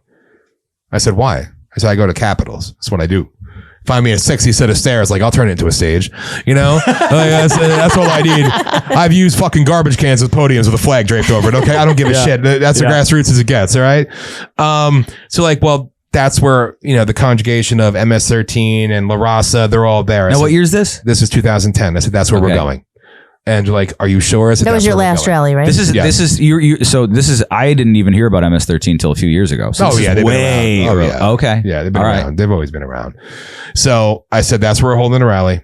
And then a whole bunch of biker groups reach out. So we had Hells Angels, Pagans, all these biker groups. I got to be on these calls. It was so funny. Like, well, we're going to give you a pass to ride through our state one day. I'm like, oh, is this like Sons of Anarchy? They're like, Dan? I used to work on that. No shit. That's awesome. I worked on the first two seasons of I love that show. Yeah. Right? Oh, I like Kurt Sutter because he was from The Shield, and The Shield's my all-time favorite show. Yeah, Shield's a good show. Chickless. Yes. The best. Fuck the commish. Anyway, but like, when he said that, like, oh, it's like the show that the Sons of Anarchy, and like, literally, Dan. And then Haas he's like, dude, no, it's real. He's like, we'll kill each other if we drive through. I'm like, that's kind of fucking stupid. Yeah. They couldn't help but they gave me a cut, actually. So I had a cut. Oh, the jacket and everything? Yes. They called me Fuse because I like the Fuse. I am the Fuse or whatever. That was my road name or whatever. My seems respectful. That's what I thought. Yeah. And it had an Angels patch, a Pagans patch, all this different shit. Like, holy fuck. You will never see that again where they all get together. Never. And patch up one dude. No, it was insane. That's what somebody told me, like, that's like a huge honor, right? So it was really cool because first I had to have these meetings. Sheriff Joe Arpaio became like my best friend. He's like, these motherfuckers come for you, watch what happens, right? So where they were first, this day before the rally, we had two members of DOJ show up. And Joe Arpaio goes, you can bring him in. We're here for your protection. And Joe Arpaio goes, you're a piece of shit. He goes, excuse me, sir? He goes, don't fucking sir me. He goes, don't even look at me cross-eyed. You're in my house now. He goes, you know why you're really here? And I looked at him and said, because you want me to cause an international incident on the border and you want to use me as your scapegoat. I said, I know exactly what the fuck you are. Because in 2009, Obama called me a domestic terrorist. He called you a domestic terrorist. And that's when I first started getting specifically. Oh yeah. Well, he didn't say my name, of course. No, I was on the infamous lists that were floated around, and I was called a domestic terrorist, inevitably by TSA, that I was on a list. What Tulsi Gabbard speaks about. I had that in 2008, 2009. They've been harassing me forever. 4 years I didn't get harassed at airports was when Trump was president. Right. So there's an irony there. So a hard irony. Yeah. So 2009 domestic terrorist, DOJ's there. And I said, you're fucking scumbags. I said, you want to use me as your scapegoat? I said, it's never going to work. I said, you are the enemy. You are the problem. Well, we're going to be here anyway. And Sheriff Joe just said, get the fuck out of my building. And he goes, you get my way tomorrow, I'm going to take your ass down first. That's just Joe. So the next day we had about 1,000 or 2,000 motorcycles come. I'm like a guy. We had the whole big stage set up. It was like everywhere I went, we bring in food vendors. We bring in we brought money to all the towns. Like a mile long. It was like a fair, right? Everybody there. It was like a celebration. We had groups of handicapped children that came. We had disabled veterans that came. Were they all white? No, fuck. Isn't that no. weird?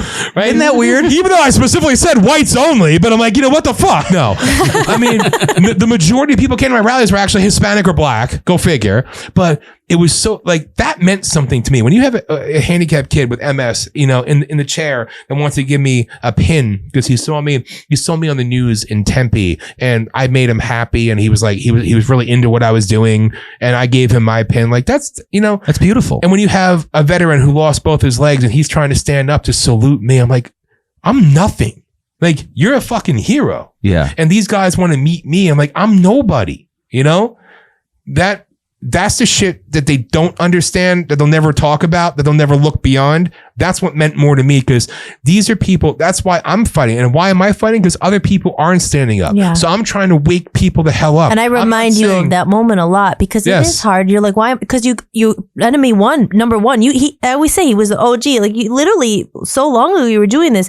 You stand up for people and they all they don't understand. It's painted this other the news. Well, that's what they you're do. This bad person. He's a good heart. He's a heart of gold. Why would you sacrifice yourself? It's a sucky life. This is not always fun. Yeah, no one would choose. No, that's what I tell people. I'm like, why would I choose to think these things? No, it sucks. With all the collateral damage that comes with it. Yes. Do you know what it's like that also, you guys can ask us questions. It's not, right? Yeah. This is a back and forth. This conversation. No, I like bar talk. I like that. Yeah. Like literally, then you'll understand this. I mean, I got the hot girl, thank God. God is real because I got my angel. But do you know what it's like? Fag. You didn't hear that. I'm kidding. No, it's beautiful. Fucking pussy. No. Anyway, fuck you. Play my game. No.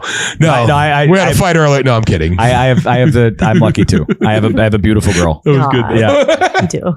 Anyway, I like ball busting very hard. Oh, I grew up in construction, man. It's all good. That's good. But do you know what it's like when you have fucking and this is the priceless part because look at me. I'm sorry. I never want to get her eyes fixed. But look at me, right? I'm out there just screaming fat guy in a fucking suit holding these rallies, right?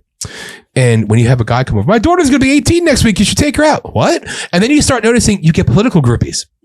Oh yeah, okay. Yeah, oh yeah. Oh yeah. You ever see that? Like you get you've seen groupies. Oh right? yeah. Do you know what it's like when you're an activist and everybody in the world wants you dead, but now you have groupies? That's got to be a weird place to be. Do you know how fucked up that is? It's like I remember asking, what do you think you're gonna get from me? Death threatened, perhaps gutted. Like people show up at your house with guns and shit, and you're like, let's go, motherfuckers. Like, what do you think you're gonna get? It was kind of weird. It was a weird life. Like, it's not something you do for popularity. Well, you're on the news all the time because they're telling you the world how evil I am and then I should die. Like, that's what it's like to be on the news all the time, right? So, anyway, Arizona happened. I'm like a fucking kid. I ignored the whole stage. I paid for it. I don't need to be there. There are people running it. I'm out there running in the middle of the audience, watching the bikes come around, surround the Capitol. The fucking MS-13 fuckers, they actually ran away. It was such an awesome thing. Ted Nugent played. It was like this big ass fucking event. And I was like, it was so cool. The feeling was right. Good energy. I wasn't even going to speak. Because it's not about me. That's the thing. It's not about me. But I ended up going out there. We did it. And then literally I heard some rumblings that morning. The next day I found out those people that reached out to me. Well, they're from an organization called Freedom Works. And they're about to launch the tax day tea parties. And I said, the tea party? I said, it looks like you have some money behind you. A couple $100 million. I said, well, how come you didn't tell me that this last year? Oh, well, we just wanted to kind of get in with you because you're the only one out there doing it. We respect that. I said, okay, you could have let me know, though. Mm-hmm. I said, but that's cool. I look forward to working with you. You're not welcome at our rallies. So they took over. So then the Tea Party took over and made billions and billions and billions of dollars. Wait, the Tea Party fucking... The Tea Party, all fucking scum. And I was, at this point, I was already on the radio. I was doing my podcast, my show. I'm like, listen, these people are going to use you. You're jealous of them. I said, what am I jealous of? I would hold rallies and sometimes I get 500 people. More often than not, 5, 10, 50,000 people at my rallies. What the fuck am I jealous of? What am I jealous of? It's not about that for me. They came in, they saw it just like me. They saw somebody did. They stole it and they took it over with their big money. And where's the Tea Party now? Huh? Where's the Tea Party now? He's back. I said, where now? He's dead. He left. That was his cue to. Then he went online. That's when I decided. Fuck. Didn't that turn into the Freedom Caucus or something? Yeah, those pussies. Yeah, yeah. Fuck them too. Massey looks like a little fucking retarded Cabbage Patch. You don't like Massey? I don't like him. He's a little arrogant little cocksucker. First off, he's a DeSimp. All right. Anybody who thinks DeSantis supporter. DeSantis is another little midget cocksucker that I can't stand. You know what? I didn't hate DeSantis when he ran against Trump. I hated him from back in Congress. He just looks like establishment scumbag. Yeah. Like he took a few wangs in his day. All right. To each their own. But I didn't like him then. And Massey's always one of those people, like you say the right things, but you always cave and do the wrong things. So what makes you so special? Kind of like Marjorie Taylor Greene, another one. Everybody loves her, thinks she's a hero. She says the right things. What does she do? They do the opposite. They're chicken shits. Massey, he's going to hold up the confirmation of Speaker Johnson. Do I like Mike Johnson? I think he fucking sucks. I wanted Trump to be Speaker of the House, for fuck's sake, all right? Mike Johnson sucks. But you know what they need? They need Mike Johnson there to certify the election so it goes to the Senate so they don't fuck up the inauguration. You could literally make a motion to vacate, anytime. So why not shut the fuck Gates up? Did that, didn't he? Yes. And he was entertaining as hell. But you could literally do that anytime. But no, Massey and Rand Paul, Mr. Hero is going to save the world. Again, another useless piece of shit who has these fucking television, like Jim Jordan, have these television trials and do nothing. You know? So who do you like? Not many. I don't like many at all. I honestly, it's hard. Is there anybody that's like not at the bottom? Let's see. Because I really like Massey. Massey, I never liked him, and as the time's gone on, I only hated him more. Chip Roy, we call him Chip Soy. I fucking hate him too. He's another piece of shit. He called all MAGA a bunch of fucking assholes because when they thought their golden boy, the fucking 5'7" midget in high heels, DeSantis is going to save the world. It was hard to get over the boot thing. Yeah, it was so bad. It was hard. I love it. It was hard to get over the boot thing. No, he didn't handle it well, man. No. He didn't handle it funny. And it was funny because online, Wait, I'm sorry. What was the boot thing? That DeSantis wears lifts in his boots. He was too short. Yeah, the bottoms of his boots curled up like the witch under the house in the Return of Oz and the Wizard of Oz. So and it was obvious. Yeah, it wasn't even like. And he got very mad when he wouldn't call him by the right name. So we started this whole thing online, call him Rob. Yeah. And then one day Trump gave a speech. He goes, "Rob de sanctimony." Yeah. So who do you like? Let's see. Who do I like in politics? Either Senate, Congress, state. Anybody? Because I'd like to know where your sea level is. That's a good question. So, well, I like Trump. I can announce it here. He doesn't like Susan Collins very much. Oh, that fucking troglodyte cunt! I hate that bitch. Listen. Oh, I don't think a lot of people like Susan Collins. Well, he wants to run against her. She made. She's up in Maine. Yeah. In 2010, he's thinking about he's going to run against. It's going to be really funny when they pull the clip up to attack him, calling her a troglodyte. That's right. And I'm going to say, make sure you get it right. Yeah. Troglodyte cunt. What a week. Right?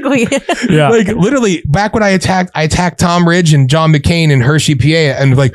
You're going after them, and they were asking people in Congress about the radical kid from Pennsylvania. I'm like, I'm not a fucking kid. I'm an adult. I'm a grown-ass man. Yeah. Right? And they asked Susan Collins, and she goes, that young man is disturbed and has white supremacy tendencies. And they asked me what my response was. I said, well, I love Maine. I've never been there. I said, but I think the people deserve better than that troglodyte cunt, but thanks for the proof of life. And there were USA Today reports like, you want me to write that? I said, yes. And they did. So, and I can't wait to use that. So now did they really put the C word in the newspaper? They dashed it, Yeah, okay. But I thought it was great. They still printed it. That's right. And what are you going to do? Use it again? Like, everyone who read it was like, oh, he said cunt. Yes. Because I would say this shit people are actually thinking, right? Imagine that. So now everybody wants that bitch gone and people in Maine hate her. Now I'm in Maine. So it's like, you know what? I said, could you imagine her look on her face? Because like he's already made a little bit of a stink up. A little bit of a buzz up in Maine. There, we held. Can't help myself. Now I'm involved. I helped them. We held like a Trump rally. And all the Republicans try to shut it down. The Republicans were my biggest enemy always. We're skipping ahead, but just to go back to the Susan Collins things, I said you have to run for her seat because, like, could you imagine the look on her face when she's like, that name, and she'll remember? And he actually probably has a chance. I think he has a chance. She'd be terrified. I know. You have a chance. I know he has a chance. And that's the thing. I always said if I ever did actually run, the first thing I'm gonna do is give everybody a printout in the media of everything I've ever done bad in my life. Yeah. There you go. I just took everything. Yeah. And everything away from you. You always said you would only, you were waiting for Trump if he got, that's why we're so happy he got back in. Cause he's like, Trump opens the door and even Elon, all this stuff to a normal person could actually run. You know what I mean? That's the way it's supposed to be. It's supposed to be. Yeah. Yes. So he could actually have showed the fact that Trump won, it opened the door. And you always said if Trump got in, you would consider running. You were thinking Congress, he already was on the ballot and everything. He was going to run. And now. Yeah, but he didn't want to be. No, exactly. Right, exactly. But now that it could actually be changing and maybe some good guys are in there, it's a time where that normal people, like you said, that isn't just all these political favors and about money and you need millions of dollars to win because your campaign. People could actually win on the merit of them being a good person, actually wanting to do politics for the right reason. Because a lot of people do, I think, come into politics for the right reasons. But isn't just having balls and principles and standing up for the right thing kind of like the whole idea of the founding of America? Yeah. And I think that's why people do originally get into politics. They get into it because they're activism. And then the politic game, it's like controlled by all this dirty stuff, the money, the greeds, the favors, this, that. And that's what politics is like. You hear politics, but like you said, now the normal people, like someone like him could probably get recognition or get people behind him because of who he is, not just he has $1 million for a campaign. I think people right now want two things: truth and honesty. Yes, and authenticity and heart. Do you think when they truth and hope? I mean, it's like, hey, it can get better. Yeah, but it ain't good right now. Exactly, and fucking own it and say how bad it actually is. And that's why I think Trump coming in, it's like it's hope again. It's not going to change overnight, and there's a lot, as we know, even yesterday, everything. I want him to destroy it all before worse, but. I was so happy. I was like sick to my stomach on election day. So who do you like? I'm trying to think who the fuck I actually like. Who do I like politically? That's a good question. Well, obviously Trump, but who else? Like, who's the one person who you'd be like, not bad? Not even like great, just not bad. I would say now, at first, I wasn't too crazy. Now I would say JD Vance. Okay. Not because I have to, but I'll say he's proven himself. And I think he's pretty solid, but we'll see. The jury's always out. Vivek Ramaswamy, I call him MAGA Obama. You liked Matt Gaetz? I did like Matt Gaetz. I thought he had balls. It is a past tense. Yeah. Is it past tense because he's not in office, or is past tense because I still like him, but I wonder why he resigned. Was it because of the report that came out and everything else? But let's face it. Taxpayer. I partially think that was a big chess move. Yes, that's what I think as well. So. And you also can't be in Congress if you're going to do a special prosecutorial role and shit like that. So there's a lot of things that go play there. So I like Matt Gaetz. He did more than just talk a lot of shit like Marjorie Taylor Greene. He actually acted and he actually did some shit. So hold on, the one camera went down. Podcast wars. I guess we'll come back in somewhere around here. Right. It's funny when people. There you go. When people. I thought you shot me. Not yet. When people say like, "Oh, you have your producer," I'm like. Yeah, and I'm sitting on the roadcast. Like, I am the producer. What the fuck are you talking about? And people are like, "Oh, what's your podcast show?" I'm like, "It's in 24/7 live streaming network." That's my excuse to just I don't. When people said to me once, like, "How come your stuff's not edited?" I said, "Because it's real, it's raw, and I'm too dumb." I think you're not too dumb. You just don't have the time. I think now we have this there's this opportunity where I hate to say that the polished stuff is more manipulatable. Yeah. But people listen to it. You know what I mean? So it's like if it can look good and you're not lying to them. Yeah.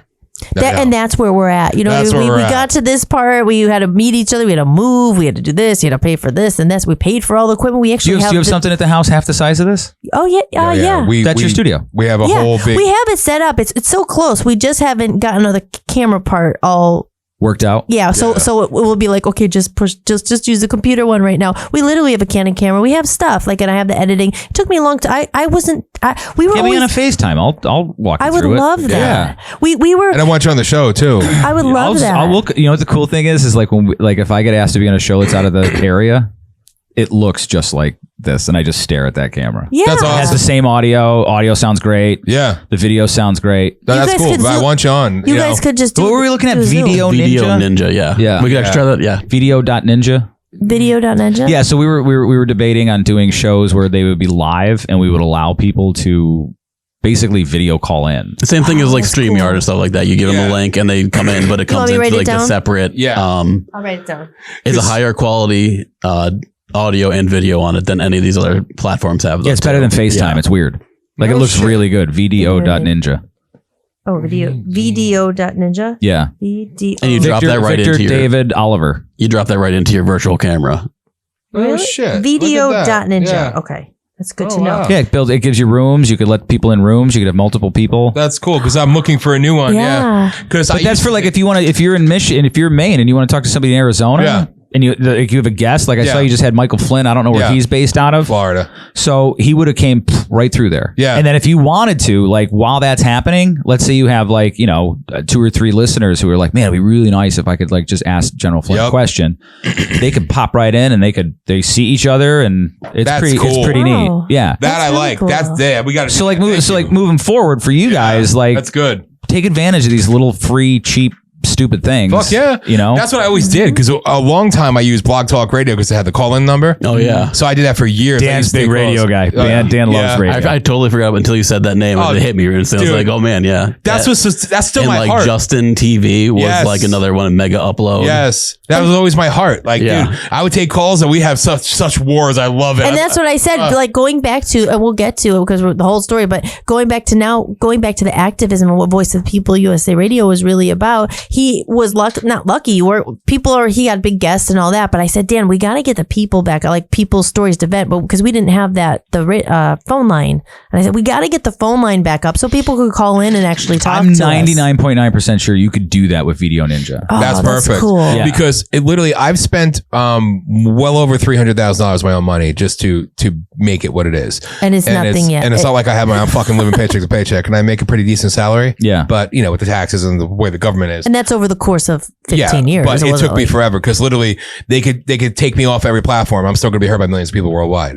And it's not like I'm so fucking great. It's just because I knew what needed to be done because I was tired of getting censored all the time. And I said, fuck it. I'm going to go 24/7 streaming network and make it so. Now, how does a 24 streaming network work with 2 people? Actually, for a long time, it was just me. So luckily I have a 24-hour streaming network work with one guy. It helps when you did a show every single week since 2007. Oh, so you just do like reruns? Lots of content. Now we have like the Mike Church show. Like we have a deal with him. We play his show live on our network in the morning. Another Liberty Roundtable. I used to have other people come on and do shows, but they're like, I want this, I want that. Why don't I have this? Like, you're paying nothing. You're getting everything for free and a built-in audience, and like, well, I want more. I'm going to go here. Then they want to come back. It's like, well, no, you're fucking dead to me. I give everybody a chance. And what's your web address? VOPUSAradio.com. Okay. Thank you. Yeah, you might get an email from us. No, that's good. Oh yeah, absolutely. Could we be your friends? Could you put us on your TV show? No, I was just trying to get for people that are listening. They'll know. Like, I'm totally self-serving. No, that's good. No, Dan's not even fucking switching cameras right now. Like it doesn't. Oh, there we go. Well, my camera's out, so what's the point? No, doesn't matter. But that's the thing. What he's trying was we want people on the network because we want people that are actually going to do it for the right reasons. But Mark, you could understand. Like when you're doing everything by yourself. Like we were always in front of the camera for the longest time. It's not exactly that I want to be a production studio or run cameras, but I realize if I don't do it, no one will. So it's like you have to learn all these things. That's the only reason I'm doing this. My mother had this thing. My mother is a badass from West Scranton, right? She grew up 4 brothers. She was the only girl. She was a teacher in the Scranton school district. She taught me so much stuff about but she's one of those people that like she will light you on fire just to put you out, just to teach you the lesson. Yeah. And she's 5 foot nothing if she isn't a midget.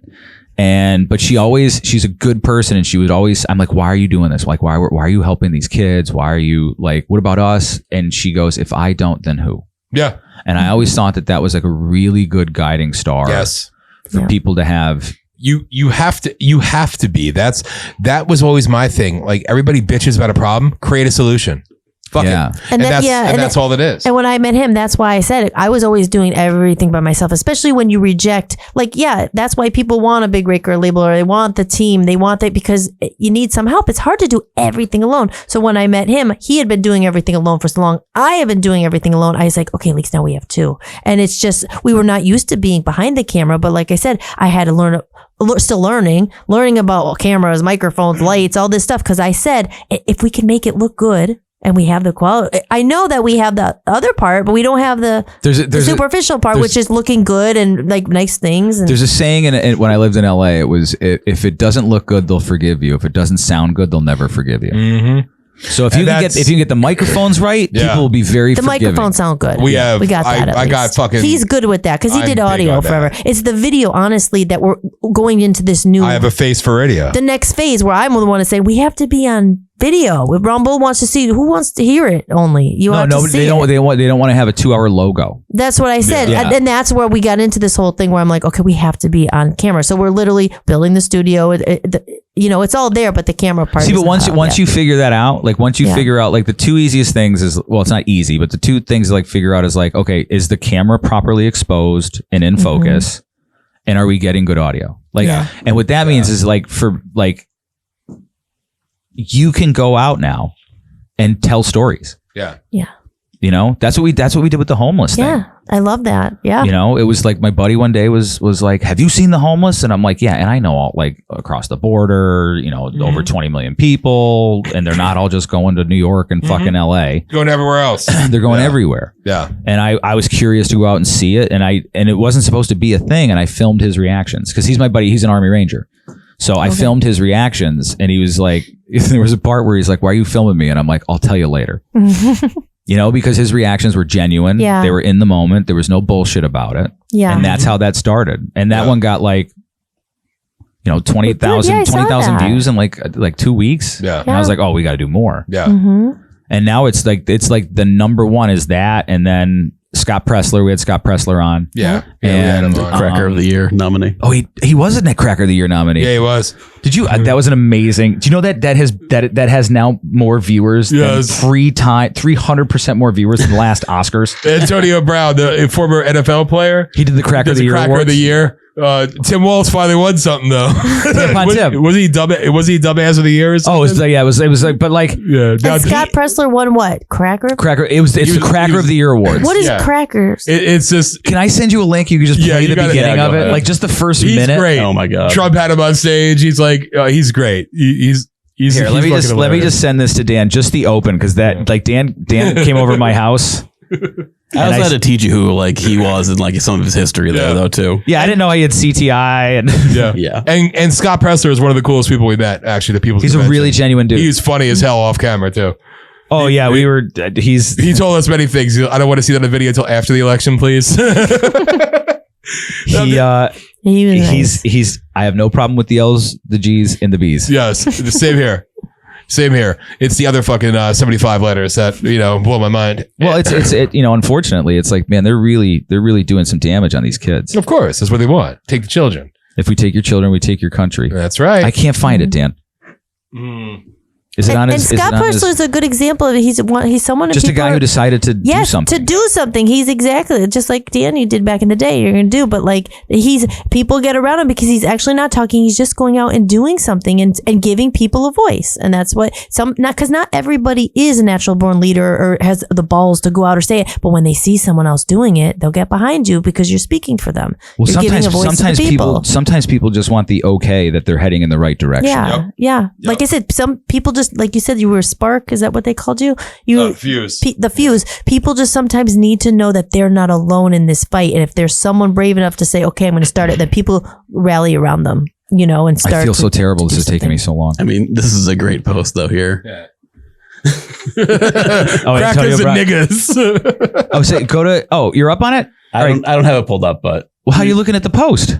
Well, I have Twitter up. I don't have it on the screen right Twitter. Now. Give me the remote. What? Or the thing. Well, hold on, because I don't have it on the screen. Click AB and just scroll. No, you can do it right there. No, on OBS, you fucking retard. Yeah, I know, but just click AB and just scroll. Click media. I can't see over there. There's another one right there. Oh, right. I forget about that. Where am I going? I don't know how to use. Scroll I up. don't use Twitter because Scroll up. He's great, Hollis. He is fucking hilarious. Keep going. Tip out tip. Now you finally. All right, to the right. See where it says media?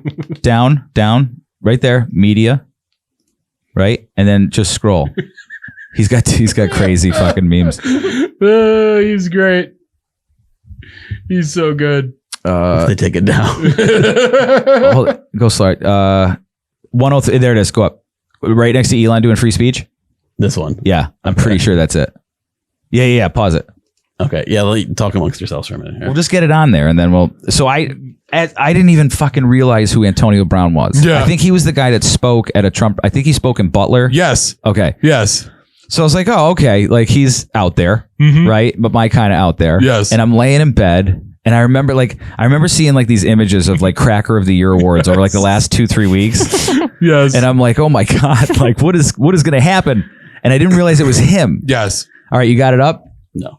Oh, he's This sounds so dumb, but Cracker is just a white person. That's what they call No, white people. yeah, but do you know what that means? No. I thought it always meant Ritz or like saltine. Yeah, No. like that's what you think. Cracker. The cracker was. Yeah. Whip cracker. Oh. I got- Wait for like. Well, what's funny is during those times. Yes. Oh, okay. 6 months ago, I got crack of the day from Antonio Brown. He actually You got it? So I got crack of the day. So yes, I'm proud of that. I know, right? He's good peeps. All right, pause. Yeah. Oh, you don't? Do you have the sound armed? Oh no, I can't do He it. did his own. You He did can't his arm own them? award show, like his own Oscars. No, He did 'cause I'm it all recording his on own. here. Oh, you dickhead! Oh, Why would you do that? I don't know. Oh, well, we can't show it because Dan's an asshole. Aw. Can you airdrop that to me? It's great. You don't know how, do you? I might. See that little arrow on the bottom? Nope, left, right there. Hit that. Share post via. Try airdrop. Where's that drop? Next one down. This is riveting podcasting right here. Tap me. Hey, this is a good time. Okay, here we go. All right, I'll just play the open. Yeah. That's my camera. Venus. Oh, here. He gets into it pretty quick. Yeah.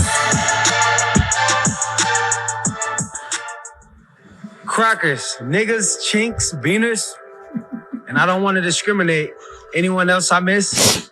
Welcome to the first annual Cracker of the Year Awards presented by Free Speech. We are in award season around sports media, so it's an honor to be up for Cracker of the Year. This is the height of like what the show does. Yes. He does like one graphic and then talks to somebody for 40 minutes. I love you guys. I make all you guys the crackers of the days today. Make some noise for yourself. I am your host, Antonio Brown, aka AB, coming to you live from the greatest platform on social media, X. Not your Xbox. He's so stoned. Yes. He's so stoned. My wife's looking at me. She goes, "I think he ate edibles. He's getting more and more stoned." But like once that, so I was like, when I grew up, like that's how people talked, and there was no malice behind it. No, Yeah. not at all. Yeah. And what you come to see is like some of the people actually like accepted their awards like via Skype or something, right? But like it was positive. Yes. It was all positive. It was all uplifting. It was white people. It was Asians. It was black people. Like it didn't matter. Like some girl won Chink of the Year. Remember that? Tiffany Fong. Yeah. Yeah. Chink of the year. Yeah. But like I don't see that as hateful. Like when I grew up like around here, I mean you grew up around here. So like you had like the Italian, the Irish, the Polish, it would be you Mick, you Wop. Yep. And it was all endearing. Yeah. You know, and then somewhere it became that if you say those things, it's words are offensive. terrible. Yeah. You're shooting arrows into people's Yeah, hearts. thought Yeah. crimes Yeah. and fucking how dare you? You know, like Another way to divide. I mean, It is totally you know, is. Just, like did I think growing up it's like, you know, oh that's my gay friend, that's my like, oh, you fag. You know, like there was nothing. There was none of this bullshit. And they used it all as a fucking tool, and people were dumbed down. It's just like, well, if I only wear my mask for a little bit, they'll give us back. Like, listen, Give us back. mask, freedom of speech, gone. You can no longer assemble, freedom of assembly, gone, right? Religion. Media, gone. Religion, gone. Every pastor that shut down their church, pussies. Like they just gave into it and they surrendered it. they don't ever give it back once they take The only it. thing people needed to say was "fuck you." Exactly. When I went Or to no, Pittston, that was the biggest Well, word. that's my aggressive form No, of I know. no. No, you're Yes. right. But not enough people said no. I always tell No. this story. I went to the Walmart in Pittston, during COVID, and I was on one of the dots, everybody waiting outside like cattle on the dot, and this person comes over. Yeah, hi. What the fuck are you doing? You gotta put on your mask. I said, do you see a mask? You gotta put on your mask. I said, I don't have one. Put on a mask. I said, no. Well, you have to. I said, why? Because I said so. I said, who the fuck are you? Well, you have to. I'm gonna have to get the police. I said, oh, okay. Get the police then. So a cop comes over, right? Put on your fucking mask. I said, oh, it's a protecting service and our tax dollars are being well spent. You doing Walmart security. He's like, you're gonna be a wise ass? You're gonna put on your mask or else. I said, or else what? Put on your fucking mask. I said, that's not a way to talk to somebody. I said, it's kind of rude. Now, a little bit of preface this. I was a cop for 13 and a half years. All right. Okay. Anyway, he's like, you have to put on your mask because of law. I said, what law? I said, show me one law. I said, show me where in the PA criminal digest, in the criminal law, in the crimes code, in Pennsylvania, or how about this, in any state in the country where it's the law that says I have to wear a mask.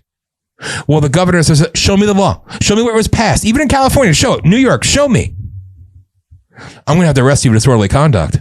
I said disorderly conduct, so I stepped in the fire zone. There's reasons for this, right? Yeah. And when I, again, brought this up and I started going a little bit deeper, he just goes, you think you're a smart ass, huh? I said, no, I think I'm informed. He's like, what the fuck ever? And he walked away. So I had people behind me clapping, right? And I said, you can all shut the fuck up. You're wearing a mask like good little sheep, right? So I walked into Walmart and like, imagine that. You can't go to a mom and pop store, but you can go to Walmart. That's okay, Home right? Depot, Lowe's. Yeah, that's okay. Yeah. As long as you follow the arrows and I'm just live streaming the whole time. I was having a field day with this shit, making fun of their idiocy. But these people just surrendered to fear porn. It's what they do. And once they have you broken that way, that's the psychological operation, psyop. It all goes back to it. It's all a fucking psyop. Everything they do, it's all about control. And also, let's face it, more people have died now from the vaccine than have died from the COVID. COVID's great though. I mean, you have 45,000 people die in San Francisco from the flu one year. The next year, only 2 people die. But you had 50,000 people die of COVID. It's magical like that. It's weird how the numbers are still kind of the same. Of course, but we don't look deeper. How dare you, Right. Or the HIV delivery system and all the shit infused in the actual, please. Fair and cleavage site. Yes. It's SV40. Yeah. Isn't that amazing? Why do you think, like, in all honesty, without like judgment, coming from a place of empathy, why do you think that everybody fell for it?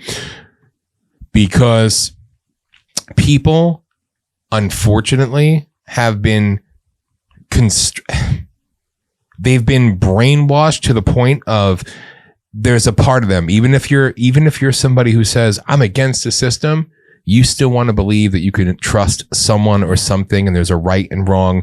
And it went from those liberals back in the day protesting the government, protesting me, to now we believe government wholeheartedly. They would never lie to us. Yeah. And they thought, well, a disease, that's not Republican or Democrat. It's a disease. It's a virus. So obviously they're going to have our best interests at heart and they want to keep people alive. People somewhere. Because you're under the presumption that they want to stay alive. Exactly. Yeah. They all forget. That they didn't even take it, half of them. Like, I think 200 members of Congress took ivermectin. Over Correct. 200. Yeah. And they didn't take a vaccine, a lot of them. No. Or any of them, maybe. And They were immune, so to speak, from having to be mandated for that. Yes. Well, even with the mandates, how many people lost their job because of mandates and Tens of thousands, right? if not hundreds of thousands. But there was never a mandate. I know. But we didn't do it. We thought up until this point, the Supreme Court didn't jump in and say no. It was going to be the law, but it never was it? So now the government can say, we didn't make them do it. Oh, the jobs They have plausible deniability. Exactly. Afterwards. Yeah. Well, the companies did it. That was on them. They're a private company. We didn't do it. We were innocent. You see, and that's the thing. People were just so vulnerable and it exposed remaining vulnerabilities in people in the human psyche. So people were susceptible to believing the lies that they were being told. And it showed you that no matter what people say or think, that media and pop culture do still have a stranglehold on the population. Yeah. And what country in the world, kind of like I like RFK, there you go. I thought of somebody. I don't like Tulsi Gabbard. All right. So there we go. But why do these companies in America that make food for the rest of the world, they send out the healthy stuff overseas and give us the poison? It's the same difference. There's one country in the world truly that was built upon rebellion. that was built upon a fuck you to the system. It wasn't your standing armies taking their shot. It was the militia fucking hitting them from behind, fighting dirty, fighting hardcore, Fighting to win. Yes. Japan, why didn't they attack the homeland? They never wanted to attack us in the first place. They didn't even want, we What's it pushed behind them. every blade of grass? There'll be a gun. Yeah. Yes. Right. That's why this country was designed to be the way that it is. We are a republic. And only one president in my lifetime did not say the democracy. He said, we live in a constitutional republic. That was President Donald John Trump that said that. The only president in my lifetime that called this country what it actually is, a republic. And he even said the full phrase, if you can keep it. You see, Which was Franklin said Yes. that. Yeah. and that's why you look at it, this is the country they need to break. The rest of the world, they were in the streets by the millions protesting, but it didn't matter. They don't have free speech. I watch people in Australia. Oh God, they were getting Ireland, killed in the That's real bad. streets. New Canada, Zealand, yeah. Cops. and they were doing videos, looking at themselves, like doing selfie Yes. videos, going like crying, weeping. Yes. If America falls, we're all screwed. Yes, Yeah. because Yes. even though Yeah. they were in the streets making us look like pussies, they don't have the right to do that. So in the end, the authority is always going to win. We're the country with the right. We're the country that has the right to take back our country by any means necessary. What did Jefferson say? A little revolution is good every now and again. Yes. Yeah. And the tree of liberty is watered by the with blood, the blood of patriots yes. and infidels. Yes. You know, so, and tyrants, excuse me. So it's like these are the things that exist, and they know this, so they have to weaken us. They have to put us down and make us controlled, make us basically subservient, because if we ever rise up again, then we become the problem. And they don't want that.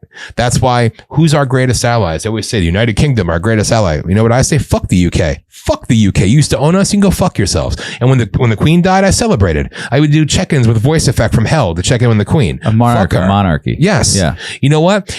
I look at this With one of the 3 sovereign cities in it. yeah, please. Please. Don't even get me started. Anyway. I know enough. Yeah. Anyway, but fucking like this, like I look at like someone like the Philippines, look at how they sacrificed for us in World War II, but we bastardized them. We don't like them. Duterte was their president, you know, throw the drug dealers out of the helicopter. I love that guy, you know, like There's someone you liked. Well, he's not American, but Duterte, yeah, he's not American, but Trump went into America and that made him mad. But, like we have this ass backwards belief that we, you know, we're not great anymore, but we have to be more like these other countries. We have to be more like Australia and UK and take the guns. We have to be more like this. We have to be more like that. And they teach this and people believe this. And unfortunately, the older generation who's beholden to the mainstream media, that still listen to the mainstream media, they still think the mainstream media is not lying to them. They've been controlled since the 50s by Operation Mockingbird. It was always put out. It was public, right? So you have this paradigm where you have the younger generation, they're living for social media and whoever they follow. And you have your psyops on social media and new media as well. They're paid to sit there and be what they want them to be, but they're controlling them. And you have your pop bullshit. Then you have the older generation that's so beholden to the mainstream media and beholden to, you ask a multitude of people, why are you a Democrat? My father was a Democrat. Why was he a Democrat? Because his father was a Democrat. What do you stand for? A lot of them couldn't tell you. That's not a knock on them. They couldn't tell you because they didn't understand. They didn't know the differences. They didn't know what it was, what the divide was, what it is. You know, you go back in time. Let's talk about Tories and Whigs. They can't do that. They have no idea what you're talking about.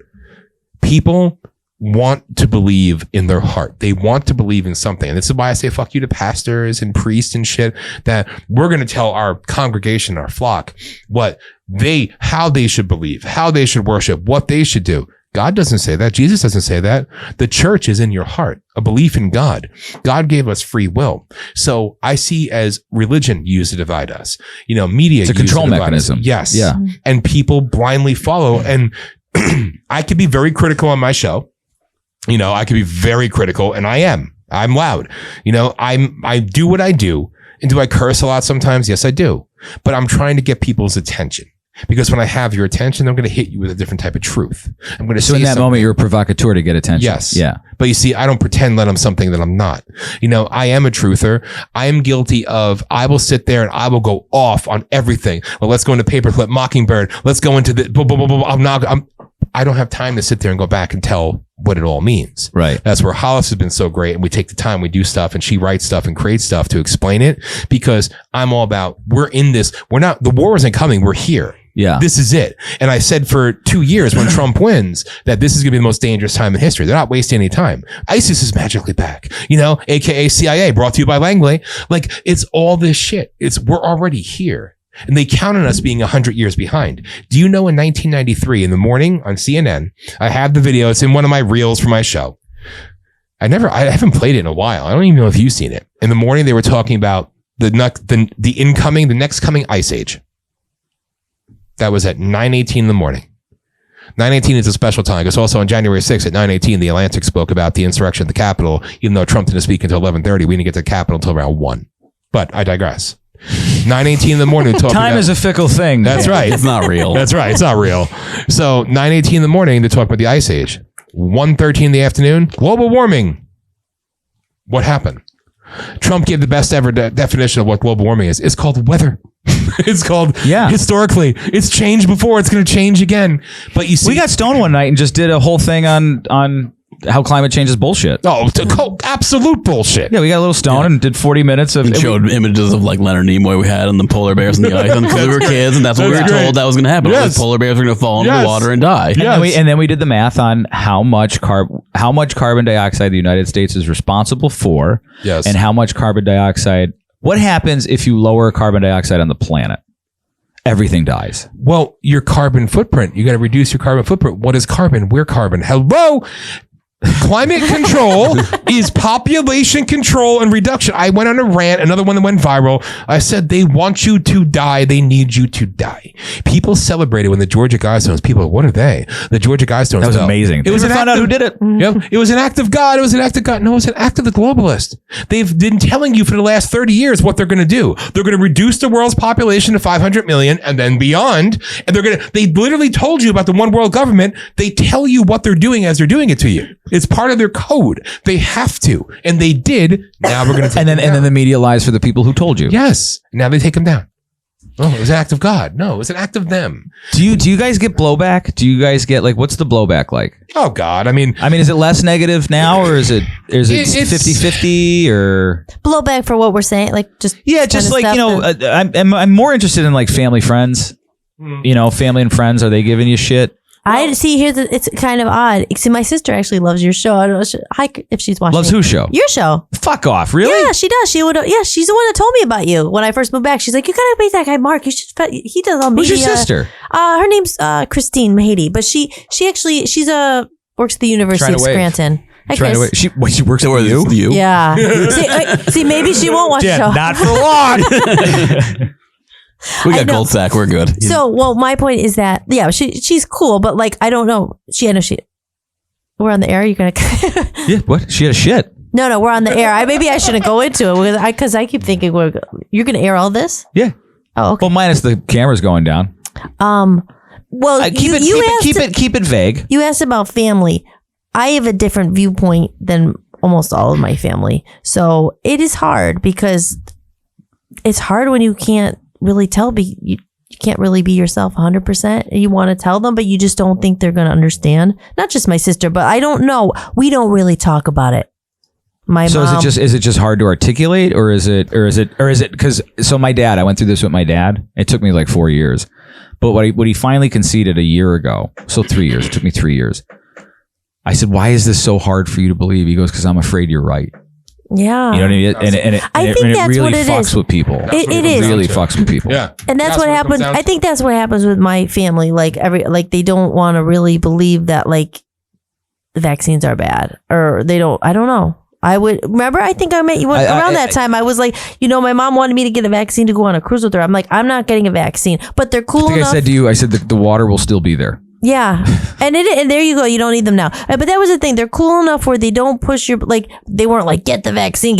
But I also felt I need to, it's hard because you want to warn them and say, I know all this stuff that you think I'm kind of crazy and all this stuff. And I did the research. You know what I've realized? You can't force people. You can't. So that, and I guess I say I'm cool enough where they don't force their stuff on me. So I'm not going to force it on them. I just look at it where it's like, man, my situation, I really don't want people to live in fear. Yeah. I really don't want them to, I really want them to understand so that they're not afraid, because that's a terrible place to be. Yeah. Goebbels said it. Yes. Yes. I just lost that camera. Uh-oh. Keep talking. What camera? Uh-oh. No, it's good. Oh, there it goes. Keep going. And, and it's like, that's what I think it comes down to, is a simple fact that people don't even realize that they're being led astray and they're being controlled. And however free you think you are, you're only as free. The worst censorship in the world. And this is what I say all the time because I know what it is to be censored long before it became in vogue or the thing to be. I'm censored. Yay. Fuck you. All right. Try being censored back before it was a fucking thing. But the worst censorship in the world is when you censor yourself. When you censor yourself, then you have become complicit and you have become liable. You have become part of it and you are just as bad as the evil fucks doing it to you. What do I say, Dan? The worst form of censorship is what? Self-censorship. Amen. He's always said that. Fuck yeah. That's why you had to be fearless. And then, excuse me, for me, it's like, go ahead. I was going to say, it's weird because I could go out and I'm very passionate and I'll tell other people like, or we'll talk on the show and I'll say like, don't take the vaccine. But for some reason with my own family, I don't know. I just don't want to get involved. I just don't want to really tell them what to do with my own family. You know what I mean? So it's a weird one. I think it's hard to be the black sheep in your family where you don't feel like anyone really thinks like you do or they don't believe it. But we'll go on a radio station. Like I don't really tell them.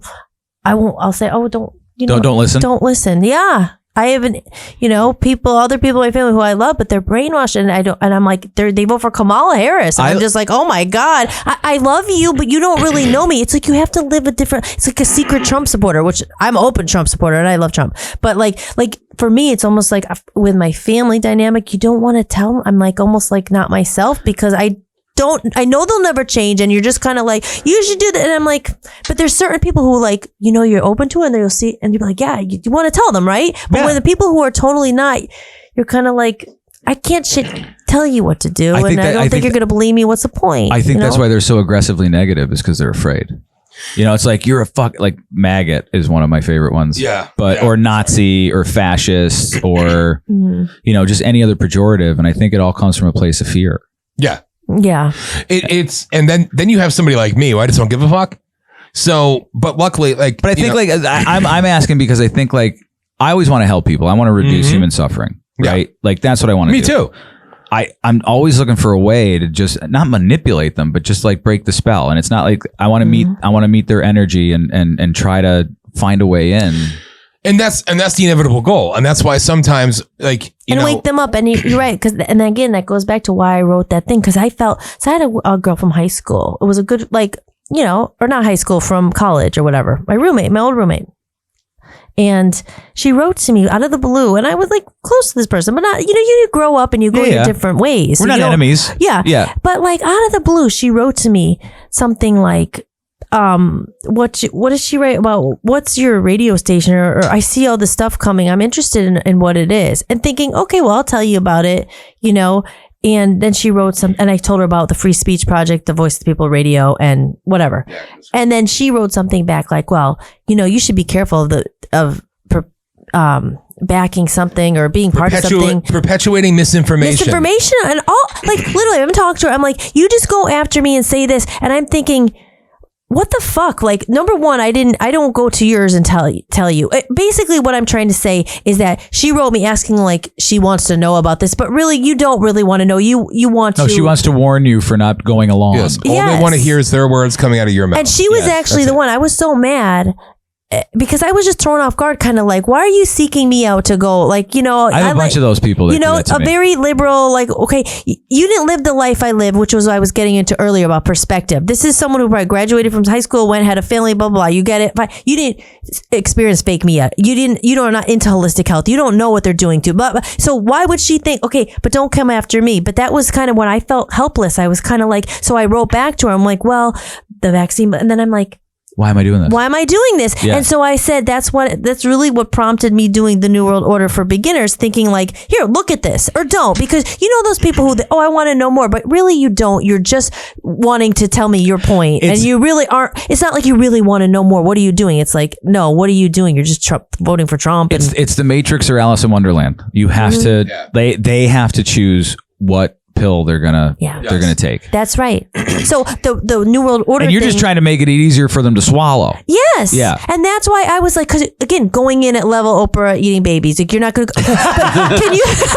But can you understand? You get a baby. But can you understand that maybe Taylor Swift is run by or can you understand that maybe the celebrities are picked so they sell their can you maybe start at A or B?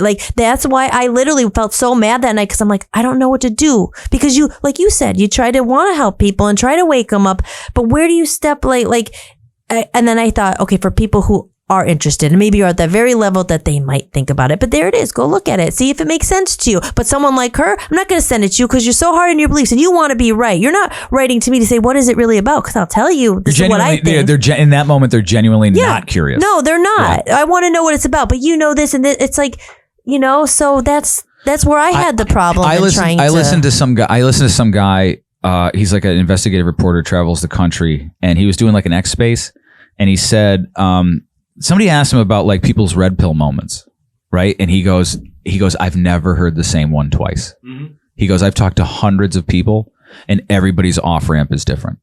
Yeah. So you don't know, are you going to play the game of Russian roulette to be like, which is going to be the thing that convinces my friend who I care about to the thing that I don't understand about all of it is I've lost friends. And I've asked my friends, have I ever lied to you? And they're like, well, no. And I'm like, why would I start now? Mm-hmm. Yeah. And they just can't get past it. Yeah, and that's what it comes down to. Like we said, we're warning people. You see people you love take a vaccine that you think has side effects. You want to tell them, why would we're not out to get you? And even with the voting, the free speech, we're actually here to help. This is not beneficial for us. It's not fun. You get death threats. It's what you're up against. People censor. You don't make $1 from this unless you hit it big, subscribers, a book, whatever. We're doing it because we love people. That's really what it comes down to. It's I love you. Don't be mad at us. The globals are trying to kill everyone and take it for themselves. I mean, that's really what it boils down to. But people don't believe that. It's very strange to me that the people who have so much hate in their heart have so much love also. Yes. It's very strange to me. And that's what it comes down to. I'm the guy on the radio that yells, Alex Jones, met him, been on his show, everything else, right? But he's like, Alex Jones was right about everything. I was right. I'm the one that screams, I want to be wrong. And I keep getting proven right because I'm warning you. Mm-hmm. I'm not saying I need to be right to be vindicated. Fuck that. My vindication will come when you wake up. I don't want you to do as I say. I don't want you to talk like I talk. We used to have people on the network to come on I'm trying to match what you do on the radio. No, why? Be you. Exactly. I've never taken a note, nothing. I just go into it and I freeball, essentially, right? Because I speak from the heart. That's it. But don't be me. Be you. That's the thing. Wake up on your own, because when I say the things I say, people will listen. Some of my people are hate listening. I know that, because what am I going to say next? I say some very controversial shit. I'm doing it for a reason, because you have to break through that fucking paradigm. And it's because I actually give a shit enough about humanity. You have to do what you need to do. It's almost like you got to be the martyr sometimes, right? You got to take the arrows so everybody can see that they're evil. Yes, but not the martyr that wants all the attention. The martyr is, you don't even fucking know me. We're doing these media rows now, right? Because Voice of the People USA Radio Network is actually an LLC. You say media row? Yes, media row. So we went to the Turning Point People's Convention in June. We went to the Believers Summit. Pressler. Okay. Yes, and Mike Lindell, who coupon code VOPUSA. You like Mike Lindell? He's not politician. My pillow, but he's an amazing story of his life. Yeah, God, how he created his pillow. Yeah, his head hurt in crack houses. Yeah. Yes, it was great. He's awesome. But I met some of these people, right? And I see him on Real America's Voice, War Room, InfoWars. I meet them. I'm sitting down there talking to him like, you're an arrogant fucking piece of shit. And I'm sitting here, why the fuck am I talking to you? And is that ego? Maybe. But I'm thinking, you've been around since Trump's been around. You came out, you're riding somebody's dick. You're riding the coattails. And I'm sitting here like, it's almost offensive to me. Like, I've been doing this shit longer. Charlie Kirk in 2010 was saying, hey, Dan, can you help me share my organization? I'm trying to get some funding. And I did. So now it's like, oh, Charlie's known you for a long time. Yeah, but you're worth about $400 million. And I still got to work 2 jobs and fund everything out of pocket, right? But we'll let you on our media rows. And then people like, oh, all these people coming over to us at the media row. Like, we had hundreds of people coming to us, right? And people like starting to notice. That meant more to me than any of the big names that came over, because the people get it. And then people are like, oh, well, you're new to this. And they realize, oh, wait, you're not new to this. Like, no, I'm the old man in the room at 41. I'm the fucking senior citizen, right? Yeah, you're almost at 20 years. Exactly. But you know what? Sometimes you have to play the game a little bit while going into their institutions. Because let's face it, the right side is institutionalized as well. You have to go there and say, I'm going to still be that same voice of truth and not be like them. I'm not trying to emulate anybody. I'm trying to emulate somebody who's actually looking out for your best interest, but tell you the fucking truth. And you know what? And that's why even after the election, be modest. Don't brag. Don't do this. Fuck you. For all those ones that have called me a racist and Nazi and everything else for all these years, I'm going to rub it in your face. I want you to cry. I want you to hurt. I feel nothing for you. You know, I will fight fire with a fucking flamethrower. I don't care. Because and am I doing it because I like doing it? No, I'm doing it because it's what needs to be done sometimes. And sometimes I've had those situations where people are like, you know what, you were right. I'm like, I don't want to be right. All I want to do is to have this moment where we can actually have a conversation. You don't have to think I don't want you to think like I do. I want you to think for yourself. And that's the thing. Like, when people say, well, you don't know anybody who's died of the vaccine. My best friend, Bonnie Schuler, she died at 37 years old. She just had 2 baby girls that were 1 year. And she has a son that's 13 now. And she was forced to get the vaccine to keep her job. I wish she didn't do it, but she did, unfortunately. And 30 days later, after 20 days of being in vegetable and life support, they pulled the plug. Okay. So yeah, I know. Yeah. Most of the vaccine deaths happen in the first 14 days or 5 years. Yeah. So the monkeys. Mm-hmm. So I do know people who've died from the vaccine. You know, Geisinger in Scranton. Fuck you, Geisinger. Well, they're now owned by Kaiser Permanente. Oh, well, that's even worse. I worked with them in California. Yeah, I remember that in California. Honestly, you know what? They killed my mother. My mother suffered for years, and my mother died on Father's Day at 64 years old. And she suffered for years for open wounds because of negligence and bullshit and this and that and everything else. She didn't get the vaccine. But they treated you a very different way. You know, the stories I could tell like never ending. But I've seen it. I lived it. I don't want other people to go through what I've gone through, what she's gone through, what you've gone through. You want people to have it a little bit better. And that's sorry to interrupt, but that's going back to like what Voice of the People is. When we went up to Maine, we had a lot of people coming to us because we had a rally and people started to know, but they were like coming to us and saying, we can't trust the police here. We can't trust, they're not helping us. We can't trust the FBI. We can't trust these people. Like they went to him because of our free speech project. Cause we wrote up, if you watch it, you see what it's about. And they reached out to us and they're like, there's land theft going on here. They stole our property, this, that. Murders, there's all of a sudden a former state troopers coming to us saying like, I want to get these people because they can't trust the FBI. They can't trust these people. So our platform really is to give what you said, a voice to the people, tell other people's stories because they can't trust. We got to this spot and where we are right now that people can't trust their authority to do anything. And that's why people like Trump, blah, blah, blah. And why we're praying he gets back in. And as soon as Trump got back in, I said, because we were like, you know, we're still going and it's hard, but I was like, if we don't win, we're fucked, man. Moving to Moscow. If Trump doesn't get in, we were like, literally, where are we going to go? It's only going to get worse. And we didn't know if there's nowhere else to any go. hope. Yeah, we're fucked. So like, again, there's a lot of work to do, but at least now there's hope. But when that happened, I was re-inspired. I was like, this is good. Like now it's really important. This brings us to, I didn't mean to interrupt. I totally interrupted you, but good. We're going, but brings us back to rage, which is he wants to go back into activism. We've always been in activism, and I've always been mad. I'm like, wait, what's going on? Like, why don't you see? Like, why are these motherfuckers? They could all be rich and have all the resources. I've had that attitude since I was like 10. Why can't I have chickens? Yeah. Yes. I was like, you know, like, why are it just the chosen few? Ever since I was little, I was like, why did they have it? Why could they? And I'm like, I'm going to get it. And that's what, literally, I wanted to go to LA. I'm going to be a star. I'm going to bring back the bacon back to the town. we're not going to be the poor ones. We're going to go and win it. And then you learn life and you see, and I've always just been mad. And I've always been like, these people are doing it to us. And then you feel when you wake up, you got to warn everyone. You got to tell everyone what they're doing. And people aren't there at that time. They're not just there, like, you know, they're not evolved yet or whatever. They didn't wake up yet. Like That's you said, it's at your own pace. You can't make people wake up. You know what I mean? Unless they're ready. And it's like a child. Like you got to let them learn and hurt. Like your mom, right? That you see them hurting themselves. You're like, oh, but they're going to have to learn. My dad did it to me. You have to go learn your lessons. He tried to warn me. You know, you never listen to your parents. Sink or swim, kid. You never listen to your parents. You're like, yeah, he was right. You know, but you have to learn for yourself. Yep. And sometimes when I see friends or like they got a vaccine or they're not, I'm like, I guess you're going to learn, you know. But I don't know. I went off on that. No, it's like when back people to say, rage. When people say to me, you know, What a polite segue. yes. Back to rage. It's about peace. You know, when people ask me, why do you yell so much? Like, because once you wake up, you can't stop yelling. You want people to get to just see it. You want to break through that firewall of bullshit and indoctrination. And you want people to see it with their own eyes, right? And what Hollis said, she's half right. Do I want to go back into activism? Absolutely not. But you have people, now the Trump rally is over. What are we going to do now? Fucking do something. Oh, that's what it came up You know? when I was telling you about how people were coming to us because they don't know who to trust.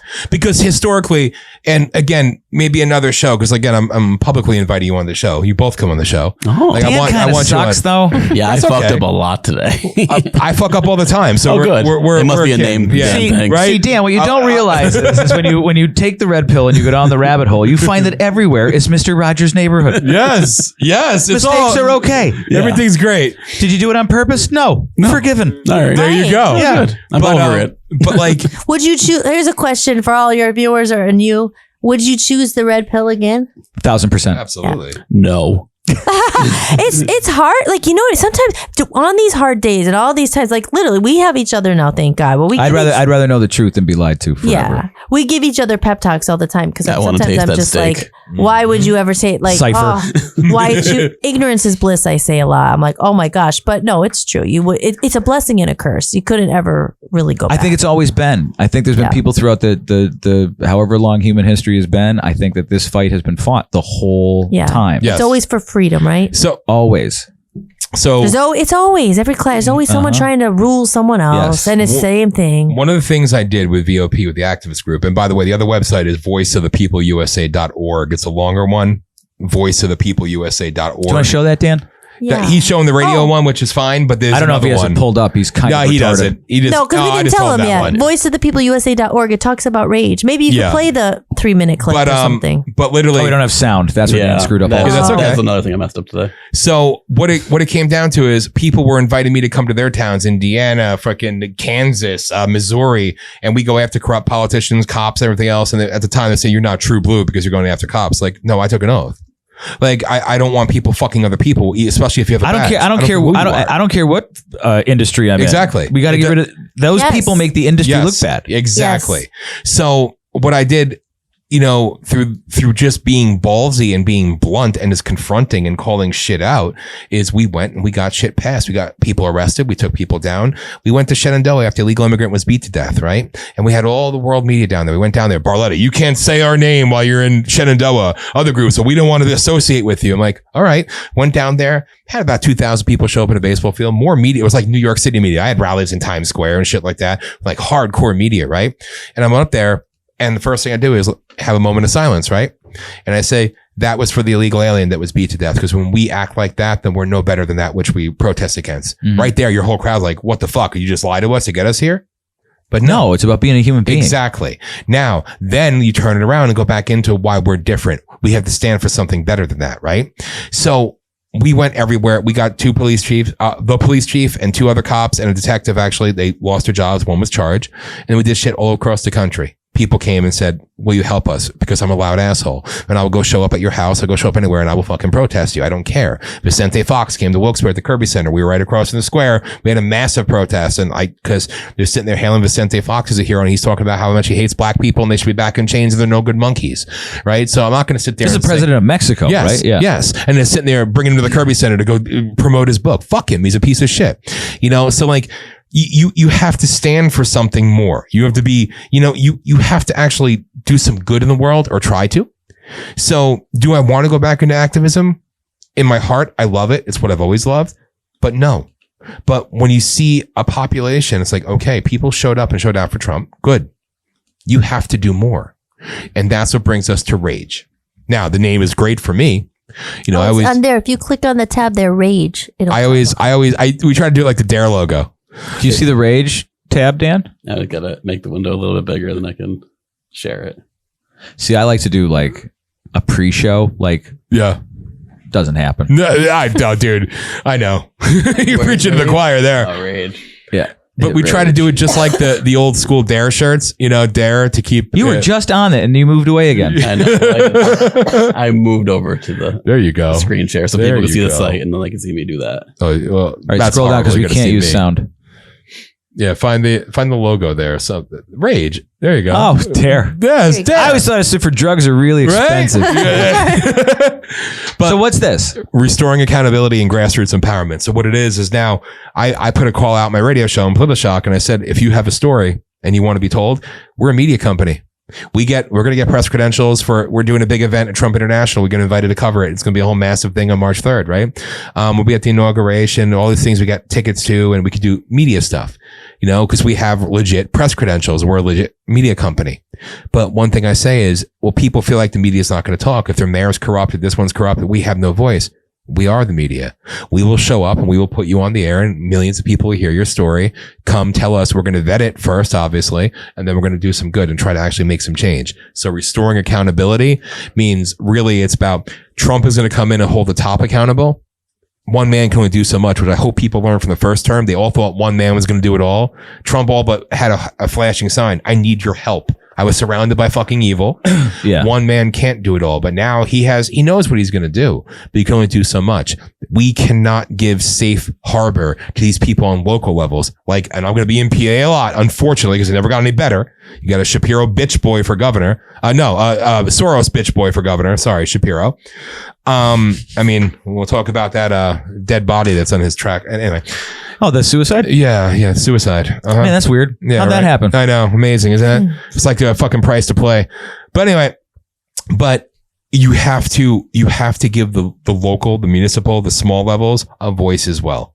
And that's why restoring accountability is holding these people accountable, and grassroots empowerment to actually let people know you don't need the millions of dollars. You don't need the advertising. All you need is somebody who believes in you, and you need the willpower and the fucking voice to go out there and do it. We had VOP chapters all over the country holding rallies and shit. They're like, what do you want to use your name? Nothing. It's voice of the people. It's not the voice of Dan. It's the voice of you. Go out there. And that's what they did. And that's what it's about. I worked with, the kidsneedprotection.org back in the day. And we also went to community crime watches, neighborhood crime watches in Northeast Pennsylvania, and we unified them. More people working together, sharing information to help keep this. And that's safer. With the logo, with the dog, the citizen watchdog kind of thing. Yes. And and Mark, that's why I wanted you to meet Dan, because what you're always, see on Facebook, and you're doing the thing with the homeless, is activism. You're an activist. It's grassroots. You're doing. Fuck.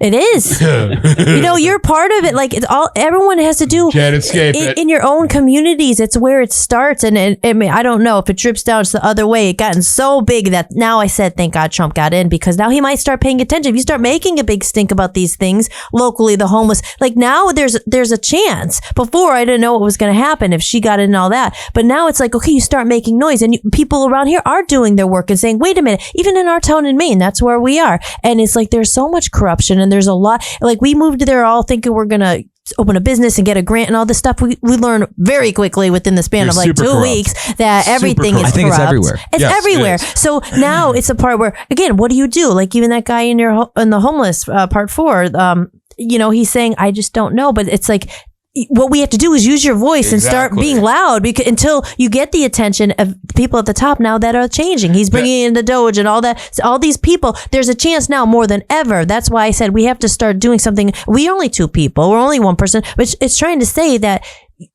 people really felt that one person doesn't have a voice, and your voice really doesn't matter. For a long time, I felt like that. It's like, well, what are you going to do? But now I feel like our voice, you want to prove that your voice does matter. And if we start banding together, and if start something small, like, what you're doing, 20,000 people watch that. You know what I mean? People still just want someone with a voice to start getting behind, and then making a scene at the local level. Maybe we could catch the attention at the top, because he's trying to fix the country, but we got to do our job. He can't come into every town. I think it's our responsibility for local. It is. It's broken from literally the grassroots up, and the people need to stop sitting idly by and accepting things, and they need to feel empowered.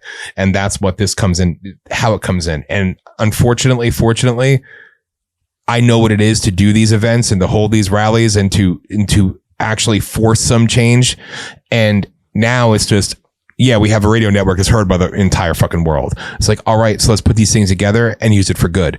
And again, it's funding it out of pocket. How do we make money? How do we do this? How do we do that? Well, you know what? It's about the mission first. Yeah. And that's what it comes down to. And you look at, and this is something interesting. And, I say all the time, fuck Pennsylvania. I do have love for Pennsylvania. I'm not going to lie. But am I from here? No.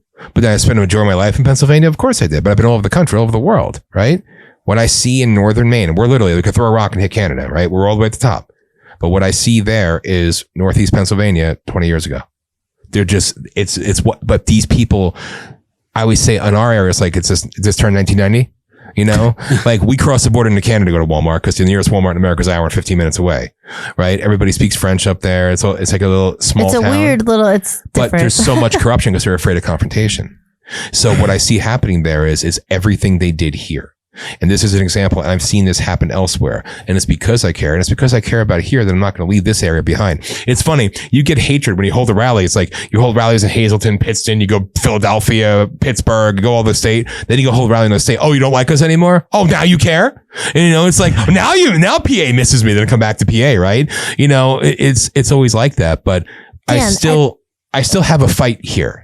It hasn't gone away. And I wish more people, and I'm grateful for people like you and even Scott Pressler moving. I question why the fuck you moved to Pennsylvania, but still there's some people doing something which is good, but we can amplify that and we could do more and we can take it further. Cause I don't want to forget what I was going to say. What I think I was going to say was, as I felt it, and I'm sure all you guys did, a lot of people for the past couple of years, you really felt like we all want to make change, but you really feel it at one point. You're like, God, it's infested everywhere. Like, how can you really, there's no hope. What's the point of your voice? You really felt like that. And that's why I said I got re-inspired when he did win.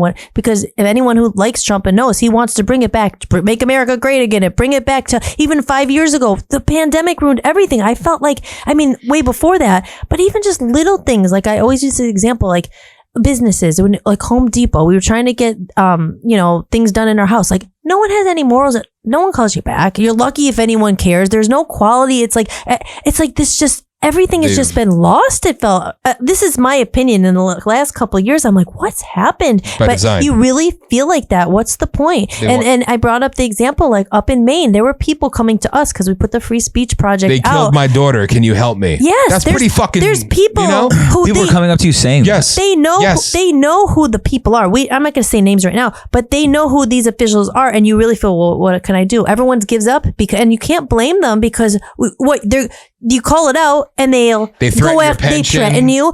We had a rally up there for Trump and everything. First in the country after the indictments in New York. We were the first in the country. The USA Today said it. Yeah. Nobody in Maine covered it, but the USA Today put it out there. First rally back in 14 years. We were going to have this pro-Trump rally, but also we were doing a little event. It was an event, but it was for pro-Trump, but it was also an event about the community and corruption and stuff because he was going to apply to be the town manager. I did apply. Yes, he applied. They don't elect their mayors there. They hire them. Yes. Yeah. So he moved, long story short, he worked at the Chamber of Commerce, all this stuff. He moved in there. We moved in there like big dreams. Oh, it's a small town. Like we're going to start a business. We're going to help the town, blah, blah, blah. He got hired as the chamber. And then as he was doing that, he saw all the drama and the politics and all these local people were like, we need someone like you to run for town manager. The town manager's stealing money. The town manager's doing this. There's like, we need an outsider to help fight this corruption. We want someone new in there. So he applied for the job and then, an article came online. It's all on a video we have on their news source up there. And it said, we're going to interview all 8 candidates because we want to keep it transparent because the last manager, they didn't say this part, like stole millions of dollars from the town. So they got rid of him. And now we're going to have this new process and we're going to make it transparent. We're going to interview all 8 applicants. And we knew he applied at this point to be the town manager.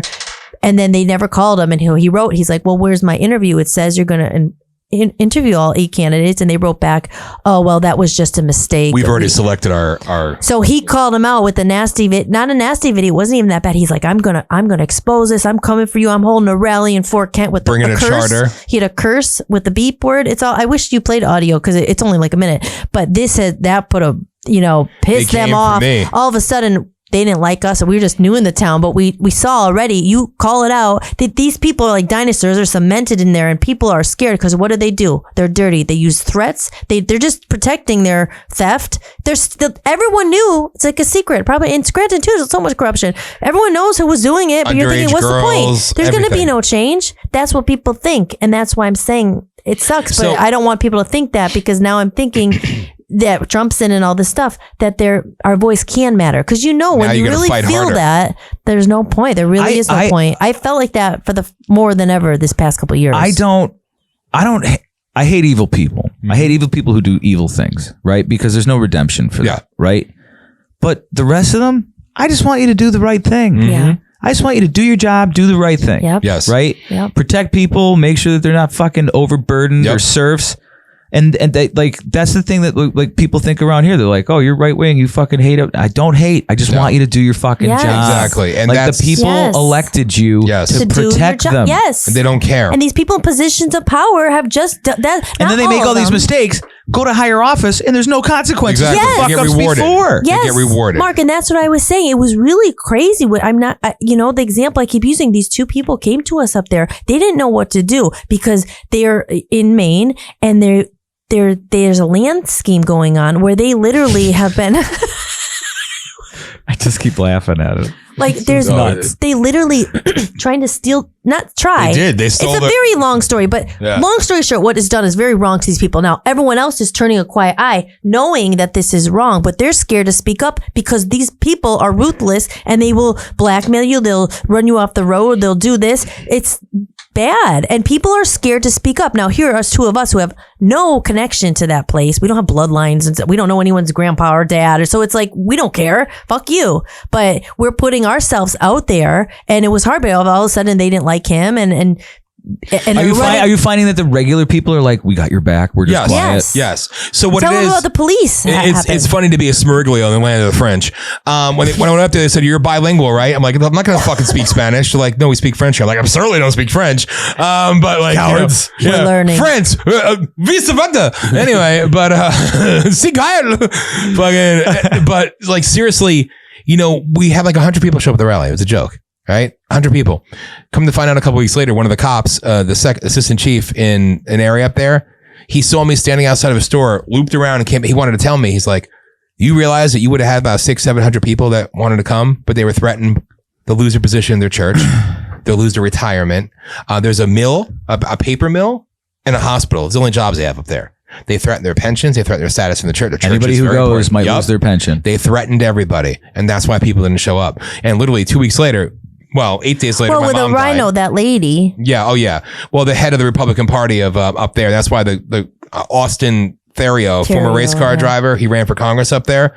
Everybody thinks he's a hero. Trump endorsed me. Trump endorsed you because there was nobody else to fucking endorse. You're a piece of shit. They're all cowards. The Republican Party up there is the most. They hate me the most. They were trying to shut down our event that we already paid for the hall. We booked the hall, and the one guy from the Knights of Columbus Hall, he goes, "That fucking bitch tried to shut you down as late as this morning." And he goes, "I said, go ahead. I'm not getting sued for you."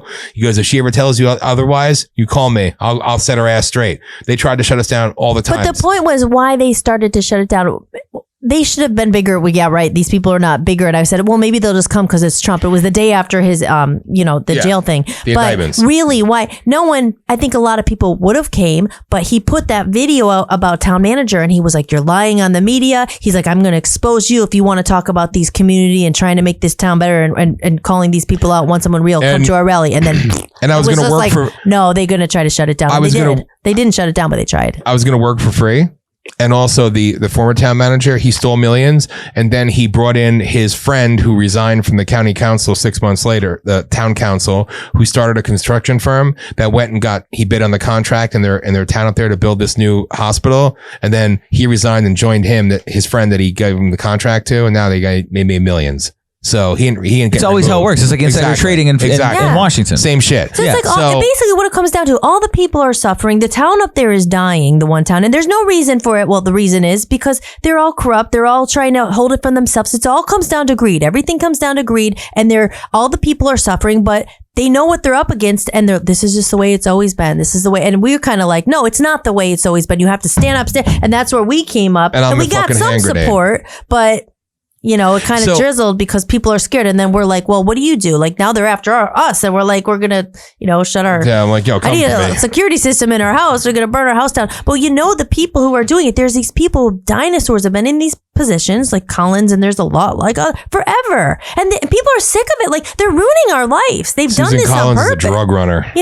Like it's, yes. That little ugly fucking crypt keeper looking troll cunt bitch. She's a fucking drug runner. Okay. She runs a goddamn I don't think little YouTube. We're definitely not on YouTube. Oh yeah, YouTube. Yeah, I hate that bitch. The 3-hour version is going to be on Rumble. There you go. Yeah, 7.5 minute version. Yes. This is our last and third strike on YouTube. Yeah, I can't get another strike. Yeah, No. you're good. If you can put a couple clips. Just I'll do the G clips. ones, So tell people like the future. Like what would be like the ideal future or what everyone should kind of work towards? Work towards being fearless and taking advantage of this opportunity, taking advantage of this moment, because what they're doing now is they're out there. When I see, I don't mess with TikTok. I don't give a shit about TikTok. I don't understand it. It's too fucking spastic for me. But when you see people on TikTok talking about weather manipulation and going back to 1930s, I'm like, oh my God, something's happening. So there's enough people out there that they have an iota of awakeness, not wokeness, awakeness. They see things. This is the moment to capitalize on that. It's not the time. The conservatives and the MAGA media, they're already focused on 28. How can they make more money? How can they make more money? Right? Because they're pissed. They're going to lose their big money in Trump. So now they're focused on something else. Or the other half of MAGA, he's betrayed us already. He's not even fucking president. They're the worst. They're the grifters. They're sickening. Is that what they call the woke right? Yes. Okay. Yeah, same shit.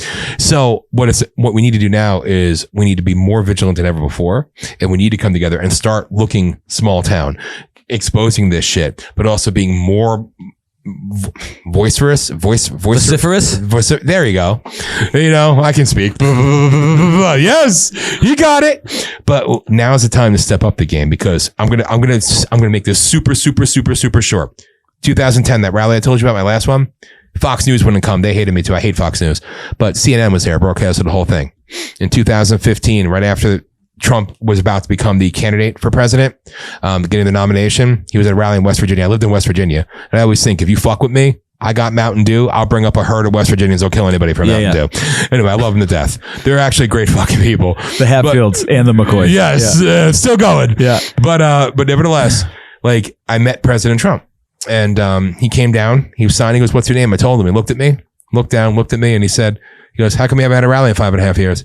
Holy shit. I said, "What?" He goes, "I watched it." He goes, "CNN of all places. Fox News wouldn't even show up." He goes, "Those assholes." And he goes, "How come you haven't done it?" I said, "Well, it got a little bit too corrupt." He goes, "Yeah, the big money coming." He goes, "That's why the world needs people like you. They're doing it for the right reasons." He goes, "Trying to get back out there, go back to work." And I said, "I promise you I will."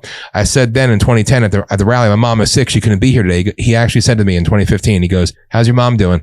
I said, shit. Isn't that still amazing? going through some stuff. And he goes, "Send her some love from me and take some for yourself." He goes, "Remember, go back to work." Took a picture with me. So then 2019, I got invited to the White House. So from 2009, domestic terrorist, to 2019, invited to the White House by Donald Trump. That's why I love that man, because I got to see who he really is. And he met with families that had lost people, illegal aliens. And he was talking about our rally to them. And they're calling me the mothers that lost their children, the illegals, right? I'm like, "Donald Trump knows who you are." I'm like, "I know." And it would blow my mind. And that's an honor. But it shows me the type of person he is. So I got to know him on a little bit of a different level. I've always loved the guy, but I thought there was something genuine in that. And what this all comes down to is there's genuine love. There's genuine sacrifices being made. Trump didn't ask to lose $2 billion. He's the only person to go into office, not take a paycheck, lose $2 billion, and still they might try to throw him in jail when he's out of the White House. You know what I mean? Right. Like, there were sacrifices being made. We have to do the right thing and fight for what we love and fight for each other. All right. This is the nicest I'm going to be ever. I'll never do this again. I never said this, even though it's video proof. I didn't do this. But what it comes down to, it is a matter of love. I do love these damn people, and I do actually care about humanity, and I want better for the communities. I want better for this country. I want better for the world. The rest of the world is awake. We are the center of that universe, not because of American exceptionalism, but it's like, America, fuck yeah, right? But no, people rely on us. They look to us. We need to be a better example of what liberty truly is. It's so cool that we're going to celebrate 250 with Trump as president. I think that's great. But this is our last opportunity to get it right, because he can't defeat them all, but he could slow them the fuck down. Yeah. And it's up to us to pick up that ball and run with it. And everybody says, "Well, what can we do? What can we do?" I've seen it here in Northeast PA. I've seen it. All right. People showed up. I have people from Pennsylvania follow me all around the country and go to my rallies. All right. And people coming out, a regular person standing up for regular people. It's not a dangerous thing. It's the right thing. It's what's needed to be done. And this is our moment in time. And, like I said before, you see a problem, don't bitch about it. Create a solution. Hollis endured hell in the music industry. We're going to be launching Voice of Freedom Records, right? Oh, it's awesome. Yes. Yeah. Hollis is I might running. have some artists to send your way to consider. But you see, that's what it comes down to. This is a hub. This isn't about us. This is about, we're two people with no funding, no nothing, no backing, no support, no shit. But it doesn't matter. If your heart is in it for the right reason. Somebody asked me once, they want to work with us. They want to take our money and they're going to get us out there and get us exposed, right? He was like, if you don't make any money, how long can you keep going? I said, I'm never going to stop what I'm doing, because there's right and wrong. And when you do it from a place of love, You're doing it for the right reasons. Like you, like anybody else. So like yeah, you. I will be an ass. I will curse. I will confront anybody. I will go to war with anybody. I will stand up to anything. I fear nothing. And I always say, you know, Dan, like my thing with that is like, you know, this is our time. What America was built on. We're the rebels, the people with the heart, the people, like when you know the Star Spangled Banner, I always say that, like that story of it. when The bodies dying for freedom, really, right? For freedom. And like these troops dying, holding up the flag. That is what it was about. And I was lucky enough. You fought for this country. So many people died. I was lucky enough. You guys fought for me. And I always, every day I said, thank you. Like they fought for us to have freedom. So you better fucking protect it. And all we're asking is you to use your voice, to say no, to say yes, to get up and do something. And that's why, like I said, with the rage and stuff, the grassroots empowerment starts local and have something where people could write in and say, this happened to me. Maybe people are scared. Maybe eventually we'll get to the point where they're not scared to speak up, but people are scared. So saying, no, this happened to me. Tell that one story. Tell the homo story. And then people are like, oh, that happened to me too. And they start writing in. And that's how the movement starts saying, and people aren't as scared to say, wait a minute. And I feel like that's how things turn. But it was like all these brave people founded this country. They fought. The American Revolution was badass. Like it was horrible, but like, you know what I mean? You fought for this. And now we have this zombie apocalypse where people don't even know what history is. They don't even know what the American Revolution. All these people fucking died, gave their lives. He watched his friends get blown to pieces. All these people who died for us, for our freedom, for the Constitution, for the number one, the amendment, everything. They don't even know how important this bullshit with the transgender and my right to this. All you're worried about is your rights. Well, who fucking fought for those rights? Because they could be gone tomorrow. Like no one cares. You need to fight for your right to have that. You know what I mean? And these people put their life on the line for us. And the least we can say is use your voice. Just speak up, say no or say yes or just say something. Don't just sit there like on the subway. If you see something, say something. Don't just sit there quietly because this is what's got us into this mess. Everyone's too scared. Fear. You don't want people to live in fear. Everyone's living in fear because you're fucking pussies. Grow some balls and get up and stop. And this has got us into everything. I'm scared what people think. I'm scared, I'll be for Trump. I'm scared of this. I'm scared what you know? And that's what's got us into all this mess. It is rage and people are pissed. But that's why I said, put this into something good. Yes. But your rage, we aren't saying hate. We're not saying, but you know, you're mad. They've killed people. They've done this. They've killed hundreds of people and it's only going to get worse. So what they're doing, I'm pissed. How many people are pissed? These people getting run over in the streets. This is happening. They're doing this to on purpose. Why don't people wake up? It comes down. Rage. It comes down to, you know what? You're adorable. How do you really feel, Hollis? I know. How do you really feel? It's fantastic. That was beautiful, by the way. And that's what it comes down to. It's like this is done. Listen, I don't care if you're a guy loving a guy, a girl loving a girl. I don't care if you want to call yourself a woman. I don't care if you want to call yourself a dog or a cat, whatever the fuck it is. Be you, live your life. Do no harm. That's what doctors have forgotten for the most part. They get rid of the ones that want to do good, right? But I think that applies to everyone. Don't be an asshole. Do no harm. You want to push your agenda and go after children? Fuck you. You should die. If you're a pedophile, you should die. I have these strong beliefs. Don't put them in prison. Fucking eradicate them, right? But what it comes down to is we are the ones that believe I accept you for who you are as long as you're you. As long as you're not trying to be something you're not, pretend to be something that you're not, and you're living your life however you want. I may think, well, you have a mental disorder, you have this, you have that. You know what? But at least you're genuine. Exactly. If you're not an asshole, I'm cool with you. We are accepting. We are the ones that are accepting of so many, too many maybe. But that's what it's about. We need to build this community, and it's fractured. Why? By design. You know what? I will be that person that will be the loudmouth asshole, and it's fine. But at the end of the day, it's about whatever it takes to do good, to bring the bad to justice, no matter what it takes. You know, just like when Hollis said, and I was pissed, you know, the kids for cash. I was pissed. What are you going to do? It's a presidential pardon. It's done. There's nothing you could do because it's just, is that justice for the over 2,000 kids that, you know, are dead? Is there justice for the people that went through hell? No, but we could prevent it from happening again or expose where it's happening now, because it is. And that's my point. That's why I get so pissed off. And that's why more times than not, I'm yelling, I'm screaming, I'm willing to fight, because you have to have that passion. You have to have that attitude. There's a place in this movement for those who approach it from a compassionate sense. There's a place for those who approach it from a loud sense. There's a place, you know, whatever it may be. This is our time. This is our time for, we're not forgotten. We're not discarded. We're not racist. We're not hateful. We hate those who do evil unto others. That's it. Somebody said to me once, you run a hate group. I said, you're right. I hate people who hate America and hate us.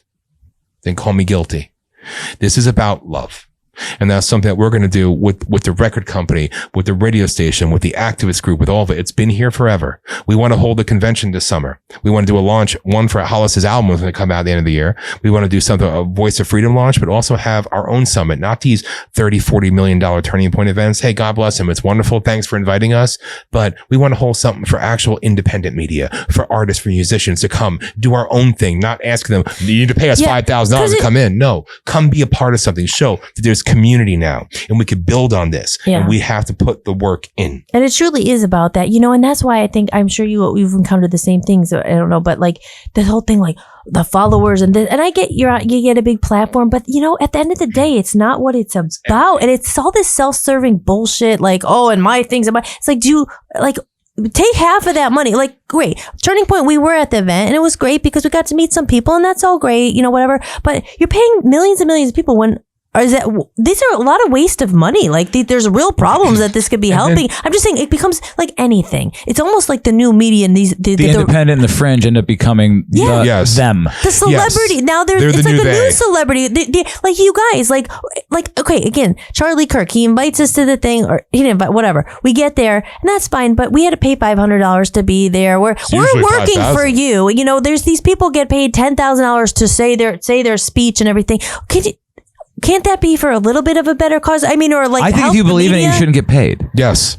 That's my point. If it's something you truly believe, you know what? Trump's going out there. He's not getting paid. He's going to donate his salary again. Or there should be, because you could say that too. And I agree with the point, but then you're like, how do you get there? These plane tickets cost money. So you're working other jobs, you can't do it. Like, I don't mind them buying the ticket, but you shouldn't get paid to be there. Yeah. Yes. You need resource. I'm just saying it's extreme amounts. Like, this is the problem with everything, with money. And like, then you could get a capital and communism and all that stuff. It's not that, but it's like equal, like enough that get us there. You know what I mean? Like it's ridiculous. They're doing what they're almost raging against. Yes, they become it. Like, why would we have to pay to go there? Like, we're independent media.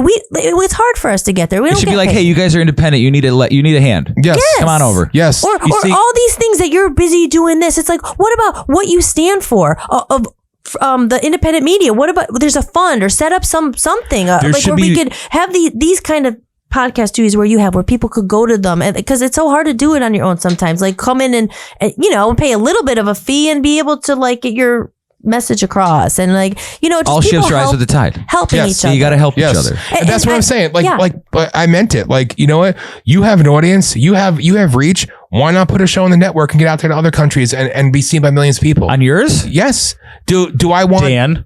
Okay. Dan. Fucking Dan. Absolutely. But like seriously, now you're getting it. Yeah. No, I like this. Welcome to the show. Yeah. Yes. You do. But it's like, do we want something? Do we want something for it? No, we want people that are genuine and doing it for the right reasons. Yeah. It's not like we're trying to make the world a better place. Yes. And you help each other out. You help each other. And that's what we found. To be honest, you go to these places and it's sickening when people, like, it's my radio station. It's my podcast. I'm going to start a 24/7 network. I'm like, oh, gee, really? And it's fun. Whatever, it's all ego. It's like, it's not just about that. I would love help. Like, we're like tired. It's like all like help each other. I don't know how to do cameras. Maybe you could give me some advice, and you come on the show, and then I will help you. And people just that old thing. And that's why I said with the music industry thing, it was like with the Voice of Freedom Records. It was like, I don't want to be in the music industry. I think we should build something new outside of it. It's all falling down, but it's like, just to help other people not have to go through what I went through or what many other people went through, like the men and this and this, and they the money. And it's like, how do you build something together to solutions? Like, how do you, we need to build something new, but it's really, people have to take their fucking ego out of it. Yes. And say, it's not just about, I don't mean you guys, I'm talking about that when we met these people, a lot of them, it's my thing. And everyone's competing. That's the instead thing. of just saying rage. I don't care if you never knew I put it together. I don't give a fuck. Do it. Voice of the people. Why? It's not voice of Hollis. Are you a person? We're voice of the people. It's not because I want to be a monopoly. It's our radio station. We have millions of listeners. Well, he did do it for 18 years. So wouldn't you go to the one who has millions? Like, no, I'll start mine as 10, and now we're gonna get my ego. And like, that's the thing, Mark. It comes down to I'm sitting there, right? And I'm. This is ego aside, because I have none. Right? This is what it comes down to. I'm sitting there on this independent person. They're doing a podcast, right? And we're invited on, allowed to speak for 5 minutes, and sitting there saying like, they have an audience of like 30. I don't care. Right? I'm like, well, what I'm going to do is I'm going to get it so we're streaming 24/7 and we're going to build our reach and we're going to build something independent.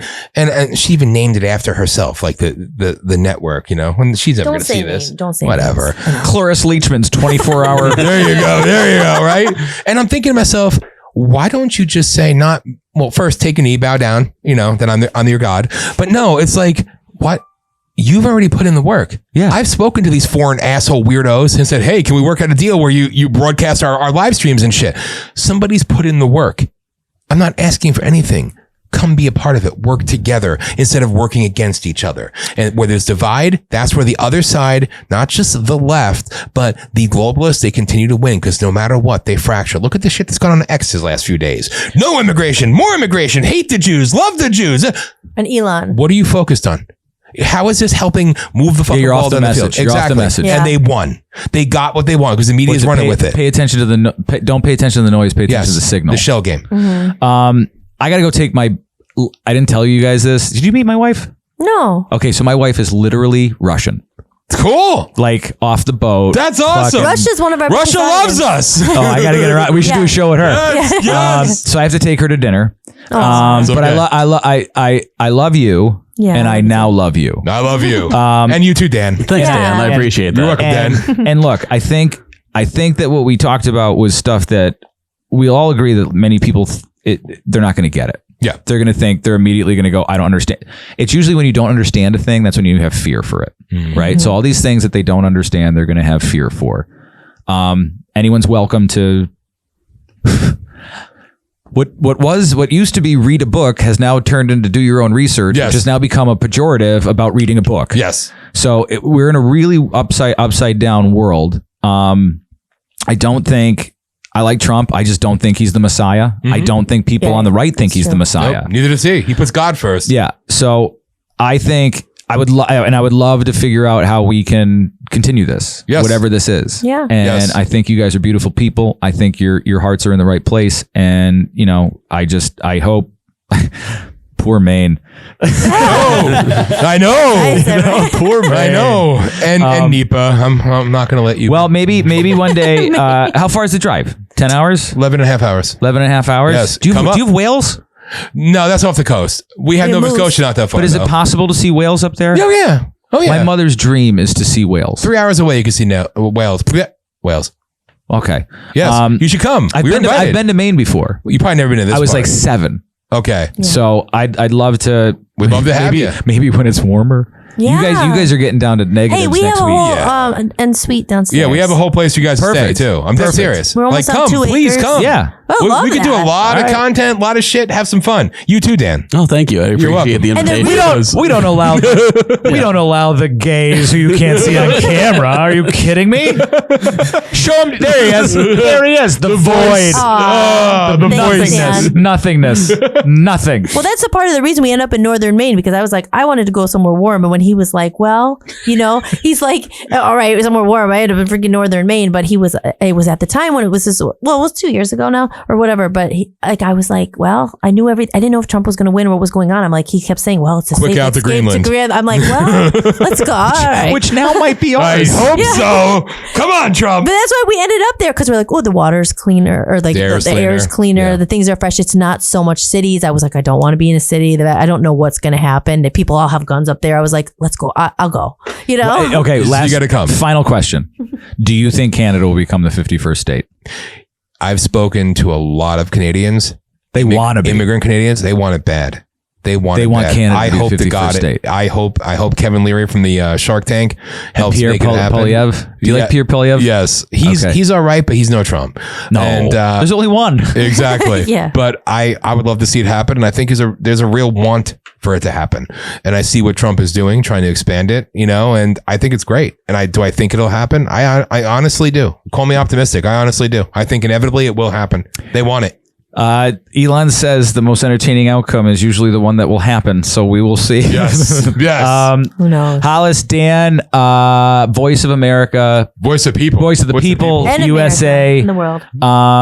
What's the website? VOP. VOP. Voice of the People USA.org Yep. and VOPUSA Radio. radio.com. There you go. I don't know, man. Maybe we'll have a nice partnership. Hell yeah, man. Definitely. I look forward to it. You Please. guys Get are you awesome. the link. You're You gotta awesome, man. spread Thank you. the New World Order for beginners. I I'll get will. you that one. I will. Because All right. people Love need you it. guys. Dan, do you have a good time? I had a great time. Would you guys come back? Fuck yeah. Absolutely. We'll All be right. back in March. Perfect. All right. You want to say it? What a week. Thanks for That's our having song. us, Mark. Thanks for having us.